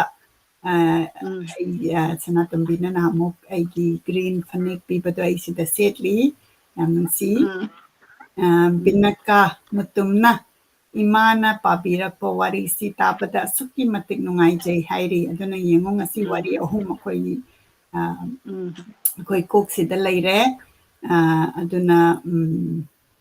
ꯌꯥꯝꯅ ꯅꯨꯡꯉꯥꯏꯕ ꯁꯦꯁꯟꯅꯤ ꯑꯩꯈꯣꯏ ꯉꯁꯤꯒꯤ ꯁꯦꯁꯟꯁꯤ ꯑꯃꯨꯛꯅ ꯀꯞꯄ ꯑꯃꯨꯛꯅ ꯅꯣꯛꯄ ꯑꯃꯨꯛꯅ ꯑꯩꯈꯣꯏ ꯈꯜꯍꯟꯕ ꯑꯗꯨꯒꯨꯝꯕꯅꯤ ꯃꯣꯝꯀꯥꯟꯇ ꯂꯨꯋꯥꯡꯅ ꯎꯗꯕ ꯌꯥꯝ ꯀꯨꯏꯔꯦ ꯏꯃꯥꯒ ꯏꯆꯦꯒꯁꯤ ꯍꯥꯏꯅ ꯏꯕꯤꯔꯛꯏ ꯍꯥꯃꯣꯝ ꯄ꯭ꯔꯃꯣꯠ ꯌꯦꯡꯕꯤꯔꯤ ꯀꯦꯅꯥꯗꯥꯗꯒꯤ ꯌꯦꯡꯖꯔꯤ ꯇꯥꯖꯔꯤ ꯃꯂꯌꯥ ꯃꯣꯏꯔꯥꯡꯊꯦꯝꯁꯨ ꯌꯦꯡꯖꯔꯤ ꯇꯥꯖꯔꯤ ꯖꯤꯔꯤꯗꯒꯤ ꯖꯤꯔꯤꯕꯥꯝꯗꯒꯤ ꯌꯦꯡꯖꯔꯤ ꯑꯃꯔꯖꯤꯠ ꯀꯣꯟꯊꯧꯖꯝ ꯏꯕꯤꯔꯛꯏ ꯁꯨꯃꯥꯏꯅ ꯇꯧꯗꯅ ꯑꯩꯈꯣꯏꯒꯤ ꯖꯤꯔꯤꯗꯒꯤ ꯂꯤꯁꯅꯔꯁꯨ ꯍꯦꯟꯒꯠꯄꯤꯔꯛꯏ London ꯅꯤꯀꯣꯂꯁ Haridas can hop ꯌꯨꯝꯈꯥꯝ mocha ꯃꯥꯝꯍꯟꯁꯨ ꯌꯦꯡꯕꯤꯔꯤ ꯊꯣꯛꯆꯝ Sunita Ahaibam Kuman Pinky Smile tawdana yengbiriba pumnamakpu thagachari do ngasigidi ma pung ama akoi singasi wari nungaimangidana pung ama makhai hele ado imana any haibiningba last ki oina haibiraga akoi program asi loisinjanaba tawjarage ꯄꯨꯝꯅꯃꯛꯄꯨ ꯑꯃꯨꯛ ꯍꯟꯅ ꯈꯨꯔꯨꯝꯖꯔꯤ ꯊꯥꯒꯠꯆꯔꯤ ꯌꯦꯡꯕꯤꯕꯒꯤꯗꯃꯛꯁꯨ ꯑꯩꯗꯤ listener ꯃꯌꯥꯝꯒꯤ ꯋꯥꯔꯤ ꯇꯥꯔꯒꯁꯨ ꯅꯨꯡꯉꯥꯏꯕ ꯑꯃ ꯊꯣꯛꯂꯛꯏ ꯑꯩꯉꯣꯟꯗ ꯀꯅꯥ ꯑꯩꯒꯤ ꯅꯍꯥꯟꯃꯨꯛꯀꯤ ꯌꯦꯡꯈꯤꯕꯗꯨ ꯀꯩꯗꯧꯔꯖꯥꯠꯅꯣ ꯀꯥꯏꯕ ꯋꯥꯈꯜꯒꯁꯦ ꯃꯤꯑꯣꯏꯕꯒꯤ ꯍ꯭ꯌꯨꯃꯦꯟ ꯔꯤꯂꯦꯁꯟꯁꯤꯁꯨ ꯑꯉꯛꯄꯅꯤ ꯑꯗꯨꯅ ꯑꯩ ꯃꯊꯪꯗ ꯑꯩꯈꯣꯏꯒꯤ ꯁꯤꯒꯤ ꯋꯥꯔꯤ ꯃꯆꯥꯁꯤꯡꯁꯤꯒꯤ ꯃꯅꯨꯡꯁꯤꯗ ꯌꯥꯝ ꯐꯖꯕ ꯁꯤꯡꯒꯤ ꯏꯃꯧ ꯌꯥꯎꯔꯤ ꯁꯤꯁꯦ ꯃꯣꯔꯦꯜꯗꯨꯅꯦ ꯑꯩꯅ ꯄꯥꯝꯖꯔꯤꯁꯦ ꯃꯤ ꯑꯃ ꯌꯥꯗ꯭ꯔꯦ ꯃꯥꯒꯤ ꯃꯆꯥꯅꯨꯄꯥꯗꯣ ꯎꯈ꯭ꯔꯨꯜꯗ ꯑꯣꯖꯥ ꯑꯣꯏꯔꯒ ꯆꯤꯡꯗ ꯑꯣꯖꯥ ꯑꯣꯏꯔꯒ ꯅꯨꯄꯤ ꯑꯃ ꯄꯣꯔꯛꯑꯦ ꯑꯗꯨ ꯌꯥꯗ꯭ꯔꯦ ꯑꯗꯨꯗꯤ ꯀꯃꯥꯏꯅ ꯇꯧꯅꯤ ꯍꯥꯏꯅ ꯍꯥꯏꯕꯗꯨꯗ ꯃꯗꯨ ꯌꯥꯗꯕꯗꯨ ꯏꯟꯊꯣꯛꯇꯅ ꯌꯥꯅꯅꯕ ꯍꯣꯠꯅꯕꯗꯣ ꯑꯗꯨꯒꯤ ꯋꯥꯔꯤ ꯑꯃ ꯌꯥꯝ ꯐꯖꯕ ꯏꯆꯦꯜ ꯑꯃ ꯌꯥꯎꯔꯤꯑꯕ ꯁꯤꯗ ꯆꯤꯡꯒꯤ ꯏꯃꯧꯁꯤꯗꯒ ꯃꯍꯥꯛꯅ ꯇꯧꯔꯤꯕꯁꯦ ꯑꯗꯨꯅ ꯁꯨꯃꯥꯏꯅ ꯇꯧꯗꯅ ꯑꯩꯅ ꯄꯥꯅꯤꯡꯕꯁꯤ ꯃꯊꯪꯒꯤ ꯊꯥꯡꯖꯗ ꯆꯠꯊꯈꯤꯁꯤꯔꯥ ꯅꯠꯇ꯭ꯔꯒ ꯑꯇꯣꯞꯄ ꯑꯃ ꯄꯥꯏꯔꯁꯤꯔꯥ ꯍꯥꯏꯕꯗꯨꯁꯨ ꯍꯥꯏꯕꯤꯔꯛꯎ ꯀꯥꯂꯦꯟ ꯊꯥꯒꯤ ꯂꯩꯄꯥꯛ ꯂꯩꯈ꯭ꯔꯦ ꯑꯗꯣ ꯆꯤꯡꯒꯤ ꯏꯃꯧꯁꯤ ꯌꯥꯝꯅ ꯐꯖꯕ ꯑꯃ ꯑꯩ ꯇꯤꯗꯤꯁꯤ ꯐꯥꯁꯤꯌꯥꯔꯒꯨꯝꯕ ꯑꯣꯏꯔꯝꯒꯅꯤ ꯑꯩꯅ ꯌꯥꯝ ꯍꯟꯖꯟ ꯑꯉꯥꯡꯁꯤꯡꯅ ꯆꯤꯡꯒꯤ ꯏꯃꯧ ꯄꯥꯕꯤꯌꯨꯅꯕ ꯃꯣꯏꯅ ꯑꯗꯨꯝ ꯍꯥꯏꯕ ꯄꯔꯥꯁꯦ ꯇꯥꯛꯄ ꯂꯣꯏꯈ꯭ꯔꯒꯁꯨꯅꯦ ꯅꯨꯡꯉꯥꯏꯕ ꯑꯁ ꯀꯥꯟꯆꯤ ꯀꯣꯀꯤꯜꯒꯁꯤꯗꯤ ꯅꯍꯥꯔꯣꯟꯅ ꯄꯥꯝꯈ꯭ꯔ ꯄꯣꯠꯅꯤ ꯀꯥꯟꯆꯤ ꯀꯣꯀꯤꯜ ꯍꯥꯏꯔꯗꯤ ꯇꯨꯃꯤꯟ ꯂꯩꯔꯒꯅꯦ ꯀꯩꯝꯇ ꯂꯥꯡꯗꯦꯕ ꯑꯗꯨꯃꯥꯏꯅ ꯇꯧꯕ ꯑꯗꯨꯅ ꯃꯔꯝ ꯑꯣꯏꯗꯅ ꯑꯇꯩ ꯃꯈꯥꯗ ꯆꯤꯡꯒꯤ ꯏꯃꯧ ꯁꯤ ꯌꯦꯡꯁꯤꯔꯅ ꯆꯤꯡꯕꯗꯣ ꯑꯗꯨꯝ ꯍꯥꯏꯕꯤꯔꯛꯑꯣ ꯑꯗꯨꯒ ꯑꯇꯣꯞꯄ ꯄꯥꯏꯅꯅꯕꯁꯨ ꯌꯥꯝ ꯂꯩꯖꯔꯤ ꯑꯩꯒꯤꯁꯦ ꯑꯩꯈꯣꯏꯒꯤ ꯂꯥꯏꯕ꯭ꯔꯦꯔꯤꯁꯤꯗ ꯈꯤꯇꯪ ꯐꯖꯅ ꯊꯝꯍꯧꯕꯗꯨꯅꯤ ꯑꯩꯅ ꯄꯥꯝꯖꯔꯤꯁꯦ ꯑꯗꯨꯅ ꯃꯌꯥꯝꯒꯤ ꯃꯣꯠ ꯄꯤꯕꯤꯔꯛꯑꯣ ꯑꯗꯨ ꯃꯌꯥꯝꯗ ꯂꯥꯟꯊꯣꯛꯆꯔꯕꯅꯤna ꯑꯩ ꯃꯌꯥꯝꯒꯤ ꯀꯩꯅꯣꯁꯤ ꯑꯗꯨꯝ ꯑꯩ ꯇꯥꯛꯆꯅꯤꯡꯉꯤ ꯃꯊꯪꯗ ꯗꯥꯛꯇꯔꯗ ꯂꯥꯏꯌꯦꯡꯕ ꯀꯥꯏꯅ ꯏꯔꯤꯑꯕ ꯗꯥꯛꯇꯔꯗ ꯂꯥꯏꯌꯦꯡꯕꯁꯦ ꯑꯩ ꯄꯥꯕ ꯂꯣꯏꯗ꯭ꯔꯤ ꯌꯥꯝ ꯐꯖꯅ ꯀꯩꯅꯣ ꯇꯧꯔꯤ ꯑꯗꯨꯅ ꯆꯤꯡꯒꯤ ꯏꯃꯧꯁꯤꯃ ꯑꯩ ꯍꯧꯖꯤꯛ ꯊꯦꯛꯁꯟꯗꯅ ꯊꯝꯃꯤ ꯑꯗꯨꯅꯗꯤ ꯑꯩꯅ ꯈꯟꯕꯗ RK ꯑꯦꯂꯥꯡꯕꯝꯒꯤꯁꯦ ꯃꯊꯪ ꯊꯥꯡꯖꯒ ꯆꯠꯊꯔꯒ ꯋꯥꯔꯤ ꯃꯆꯥ ꯑꯍꯨꯝꯒꯨꯝꯕ ꯑꯃꯒ ꯈꯟꯒꯠꯂꯒꯗꯤ ꯁꯤꯒꯤꯗ ꯃꯣꯔꯦꯜ ꯌꯥꯝ ꯄꯤꯕ ꯍꯥꯏꯇꯥꯔꯦꯀꯣ ꯉꯁꯥꯏꯒꯤ ꯑꯍꯥꯟꯕꯒꯤꯗꯨꯗ ꯃꯣꯔꯦꯜꯁꯦ ꯌꯥꯝ ꯌꯥꯎꯈ꯭ꯔꯦ ꯃꯃꯥ ꯂꯨꯈ꯭ꯔꯥꯕꯤ ꯑꯃꯅ ꯃꯆꯥꯒꯤꯗꯃꯛꯇ ꯀꯌꯥꯝ ꯗꯤꯗꯤꯀꯦꯠ ꯇꯧꯏ ꯃꯩꯇꯩ ꯅꯨꯄꯤꯒꯤ ꯁꯤ ꯐꯠꯇꯕ ꯉꯥꯛꯇ ꯎꯕ ꯌꯥꯗꯦ ꯑꯩꯈꯣꯏꯅ ꯑꯐꯕꯔꯣꯝꯗ ꯌꯦꯡꯕ ꯀꯥꯟꯗ ꯑꯌꯥꯝꯕꯅ ꯃꯇꯝꯗꯨꯗ ꯃꯄꯨꯔꯣꯏꯕ ꯂꯩꯇ꯭ꯔꯒꯗꯤ ꯅꯨꯄꯤꯁꯤꯡꯁꯦ ꯃꯄꯥꯟ ꯊꯣꯛꯑꯒꯅꯦ ꯉꯥ ꯌꯣꯟꯕꯅꯤ ꯈꯪꯗꯦ ꯑꯗꯒꯤ ꯂꯣꯏꯅꯃꯛ ꯃꯥꯒꯤ ꯁꯤꯟꯐꯝꯁꯦ ꯄꯥꯏꯌꯦꯕꯀꯣ ꯀꯔꯤꯒꯤꯅꯣ ꯑꯗꯨꯗꯤ ꯌꯨꯝꯗ ꯐꯝꯖꯟꯗꯅ ꯍꯥꯟꯅ ꯂꯩꯔꯝꯕ ꯆꯥꯛꯊꯣꯡ ꯐꯧꯆꯨꯒꯤꯗꯃꯛꯇ ꯂꯩꯔꯝꯕꯗꯣ ꯃꯣꯏꯒꯤ ꯃꯇꯤꯡ ꯑꯃ ꯐꯨꯗꯣꯛꯑꯀꯥꯟꯁꯤꯗ ꯑꯗꯨꯃꯥꯏꯅ ꯃꯆꯥꯁꯤꯡꯁꯦ ꯌꯣꯛꯏ ꯊꯥꯛꯏ ꯍꯥꯏꯕꯒꯤ ꯑꯆꯧꯕ ꯃꯣꯔꯦꯜ ꯑꯃꯁꯨ ꯑꯗꯨꯃꯥꯏꯅ ꯄꯤꯗꯕ ꯅꯠꯇꯦ ꯑꯗꯒꯤ ꯉꯁꯥꯏꯒꯤ ꯁꯦꯀꯦꯟꯗ ꯄꯥꯖꯈ꯭ꯔꯤꯕ ꯋꯥꯔꯤ ꯃꯆꯥꯗꯨꯅ ꯉꯁꯥꯏꯒꯤ ꯃꯆꯥ ꯅꯨꯄꯥ 3 ꯄꯣꯛꯑꯕ ꯃꯃꯥ ꯑꯃ ꯑꯇꯣꯝꯕꯁꯤ ꯄꯣꯛꯄꯒꯤ ꯑꯗꯩꯗꯨꯗ ꯃꯣꯏꯒꯤ ꯁꯦꯀꯦꯟ ꯂꯥꯛꯄꯒꯤ ꯑꯗꯨꯒꯤ ꯏꯃꯨꯡꯗꯨꯗ ꯀ꯭ꯔꯥꯏꯁꯤꯁ ꯊꯣꯛꯄ ꯑꯗꯣ ꯍꯧꯖꯤꯛ ꯐꯥꯎꯕꯗ ꯅꯨꯄꯤ ꯂꯣꯟꯕꯒꯤ ꯁꯨꯃꯥꯡꯗ ꯅꯥꯄꯤ ꯐꯥꯎꯕ ꯍꯧꯖꯅꯤꯡꯗꯦ ꯍꯥꯏꯔꯤꯕꯅꯦꯕ ꯅꯥꯄꯤ ꯑꯣꯏꯅ ꯍꯧꯕ ꯐꯥꯎ ꯍꯧꯅꯤꯡꯗꯦꯅ ꯑꯁꯨꯛꯀꯤ ꯃꯇꯤꯛ ꯅꯨꯡꯁꯤꯅꯗꯦ ꯍꯥꯏꯕ ꯑꯗꯨꯅ ꯃꯁꯤ ꯑꯩꯈꯣꯏ ꯃꯩꯇ꯭ꯔꯕꯥꯛꯇꯗꯪ ꯆꯠꯅꯕꯗꯧ ꯇꯧꯏ ꯑꯩꯅ ꯂꯝ ꯆꯠꯂꯨꯀꯥꯟꯗ ꯃꯁꯤꯒꯨꯝꯕꯁꯤꯗꯤ ꯀꯌꯥꯗꯤ ꯌꯥꯎꯗꯦ ꯑꯗꯣ ꯑꯩꯈꯣꯏꯒꯤꯗꯤ ꯈꯝꯕ ꯊꯣꯏꯕꯤ ꯍꯥꯛꯇꯛꯇꯩ ꯊꯣꯡꯂꯦꯟꯒꯁꯤ ꯅꯨꯄꯤ 9 ꯅꯣꯡꯕꯥꯟꯒꯤ ꯇꯥꯂꯣꯏ 4 ꯄꯨꯔꯥ ꯀꯩꯅꯣꯅꯦꯕ ꯑꯗꯒꯤ ꯊꯣꯏꯕꯤꯒꯤ ꯃꯃꯥ 9ꯂ ꯀꯩꯅꯣ ꯂꯩꯕꯅꯤ ꯌꯦꯡꯈꯨꯔꯥꯡꯕꯤ ꯑꯩꯁꯤꯅ ꯄꯣꯛꯄꯅꯤ ꯊꯣꯏꯕꯤ ꯈꯛꯇꯪ ꯄꯣꯛꯄ ꯑꯇꯩ ꯃꯆꯥ ꯄꯣꯛꯇꯦ ꯁꯨꯃꯥꯏꯅ ꯇꯧꯗꯅ ꯃꯣꯏꯒꯤ ꯂꯥꯏꯍꯜꯂꯣꯟꯗꯒꯤ ꯍꯧꯅ ꯑꯗꯨꯃꯥꯏꯅ ꯑꯗꯨꯝ ꯂꯥꯛꯈꯤꯕꯅꯤ ꯑꯗꯨꯅ ꯃꯁꯤ ꯌꯥꯝꯅ ꯀ꯭ꯔꯥꯏꯁꯤꯁ ꯑꯣꯏꯕ ꯑꯉꯥꯡ ꯂꯝ ꯍꯦꯟꯅꯕꯩ ꯃꯆꯥꯛ ꯑꯣꯏꯍꯟꯕ ꯃꯊ꯭ꯋꯥꯏ ꯅꯨꯡꯉꯥꯏꯍꯟꯗꯕ ꯀꯩꯗꯧꯕ ꯑꯩꯗꯤ ꯀꯩꯒꯤꯅꯣꯗꯤ ꯆꯞ ꯃꯥꯟꯅꯅ ꯌꯦꯡꯕ ꯃꯤꯠꯌꯦꯡꯗꯤ ꯉꯁꯥꯏ ꯍꯥꯏꯖꯈꯤꯕꯗꯣ ꯑꯩꯅ ꯑꯗꯨ ꯌꯥꯗꯕꯅꯤꯅ ꯁꯨꯃꯥꯏꯅ ꯇꯧꯗꯅ ꯔꯥꯏꯇꯔꯁꯤꯡꯁꯤꯅ ꯄꯤꯔꯝꯃꯤꯁꯤꯡꯁꯦ ꯆꯨꯝꯅ ꯋꯥꯔꯤ ꯅꯨꯡꯉꯥꯏꯕꯗ ꯅꯠꯇꯅ ꯋꯥꯔꯤꯁꯤꯗ ꯑꯣꯏꯕ ꯌꯥꯕꯁꯦ ꯀꯔꯤꯅꯣ ꯑꯩꯈꯣꯏꯒꯤ ꯁꯣꯁꯥꯏꯇꯤꯁꯤꯗ ꯊꯣꯛꯄꯗꯣ ꯑꯗꯨꯅꯦꯕ ꯏꯝꯄꯦꯛꯅꯦꯕ ꯇꯥꯔꯤꯁꯦ ꯁꯣꯁꯥꯏꯇꯤꯁꯦ ꯊꯣꯛꯇ꯭ꯔꯒꯗꯤ ꯀꯗꯥꯏꯗꯩ ꯋꯥꯔꯤ ꯏꯕꯗꯨꯅ ꯀꯅꯥꯗꯩ ꯂꯧꯔ ꯏꯗꯣꯏꯅꯣꯕ ꯑꯗꯨꯅ ꯑꯩꯈꯣꯏ ꯄꯨꯝꯅꯃꯛꯁꯦ ꯁꯥꯍꯤꯇ꯭ꯌꯅ ꯂꯣꯏꯅ ꯆꯨꯝꯊꯣꯛꯍꯟꯕ ꯁꯥꯍꯤꯇ꯭ꯌꯅ ꯄꯣꯊꯥꯍꯟꯕ ꯑꯗꯨꯅ ꯁꯥꯍꯤꯇ꯭ꯌꯁꯦ ꯑꯩꯒꯤꯗꯤ ꯏꯁꯣꯔꯅꯦꯅ ꯄꯨꯝꯅꯃꯛꯄꯨ ꯑꯃꯨꯛ ꯍꯟꯅ ꯈꯨꯔꯨꯝꯖꯔꯤ ꯌꯥꯝ ꯅꯨꯡꯉꯥꯏ ꯑꯗꯒꯤ ꯑꯩ ꯑꯝꯇꯪ ꯎꯠꯆꯒꯦ ꯑꯩꯒꯤ ꯕꯦꯛꯒ꯭ꯔꯥꯎꯟꯗ ꯂꯩꯔꯤꯁꯤ ꯑꯩꯅ ꯑꯅꯧꯕ ꯄꯦꯟꯇꯤꯡ ꯃꯦꯒꯅꯣꯂꯤꯌꯥ ꯎ ꯊꯝꯕꯥꯜ ꯑꯗꯨ ꯌꯦꯛꯄꯅꯤ ꯑꯗꯨꯒ gisina aigi hingonda satpa sanaraini aduna maduma share tawjare do aina budi akoi ending ni haire do masida kenom ningsange akoi manipur do jujik anaubada akoi gi mapanda akoi gi manipuri ki pot sabagi pot khara mai thabagi viral chatpa ma ujai ado masi akoina madugi mot aina mayamda kitang wakhan khandhaning haningi ada mayamna hairi akoina local gi si support tawgadabni masi yaningi local gi support tawgadabni adubu local gi sida yamna tanga gadi effort tawba ngamdabasina amu akoina outside manipur da kay haitare machine na sara kan yamna hong na tawbase manipur gi mina madu leiragadi manipur da leiba akoi gi handloom products sing se madu chatpada watlakani haibagi adugumbagi crisis tuni aduna akoi manipur gi pot se support tawminasi akoi gi pot si leiraga gift tawminasi adubu masida price range se leigani aduna akoi gi weaving tawriba mayamna su price range se dum khara afford tawba ngamba category khara amuk adagi tangkhatpa adumaina tawragadi dum market si phajana legetra haina khanjai aigi moni masingtang aina awareness oina mayamda share tawjaban ꯑꯗꯨꯕꯨ ꯌꯥꯔꯤꯉꯩꯗꯤ ꯑꯩꯈꯣꯏꯅ ꯃꯩ ꯊꯥꯕ ꯈꯣꯠꯄꯒꯤ ꯋꯥꯐꯝꯁꯦ ꯐꯖꯅ ꯗꯥꯏꯚꯔꯁꯟ ꯑꯃ ꯄꯤꯔꯀꯥꯟꯗ ꯑꯩꯈꯣꯏ ꯀꯟꯁꯇ꯭ꯔꯛꯇꯤꯚ ꯋꯦꯗ ꯆꯠꯄ ꯐꯩ ꯃꯔꯝꯗꯤ ꯑꯩꯈꯣꯏꯅ ꯉꯁꯤ ꯀꯣꯛꯇꯒꯤꯅ ꯇꯣꯟ ꯐꯥꯎꯕꯗ ꯁꯦꯠꯂꯤꯕ ꯆꯥꯔꯤꯕ ꯃꯌꯥꯝꯁꯦ ꯑꯩꯈꯣꯏ ꯃꯩꯇꯩꯅ ꯁꯥꯕ ꯉꯥꯛꯇ ꯅꯠꯇꯦ ꯈꯣꯡꯎꯞ ꯇꯣꯡꯉꯤꯕ ꯍꯥꯏꯔꯣ ꯃꯣꯖꯥ ꯎꯞꯄꯤꯕ ꯍꯥꯏꯔꯣ ꯃꯣꯔꯦꯒꯤ ꯃꯣꯖꯥꯁꯦ ꯌꯥꯝꯅ ꯀꯩꯅꯣ ꯇꯧꯏ ꯃꯣꯔꯦꯒꯤꯁꯤ ꯌꯥꯝꯁꯨ ꯍꯣꯡꯉꯦ ꯑꯗꯨꯒ ꯂꯨꯝꯁꯨ ꯌꯥꯝꯅ ꯂꯨꯝꯃꯤ ꯃꯣꯔꯦ ꯆꯠꯂꯨꯀꯥꯟꯗ ꯍꯣꯡꯁꯨ ꯍꯣꯡꯕꯅꯤꯅ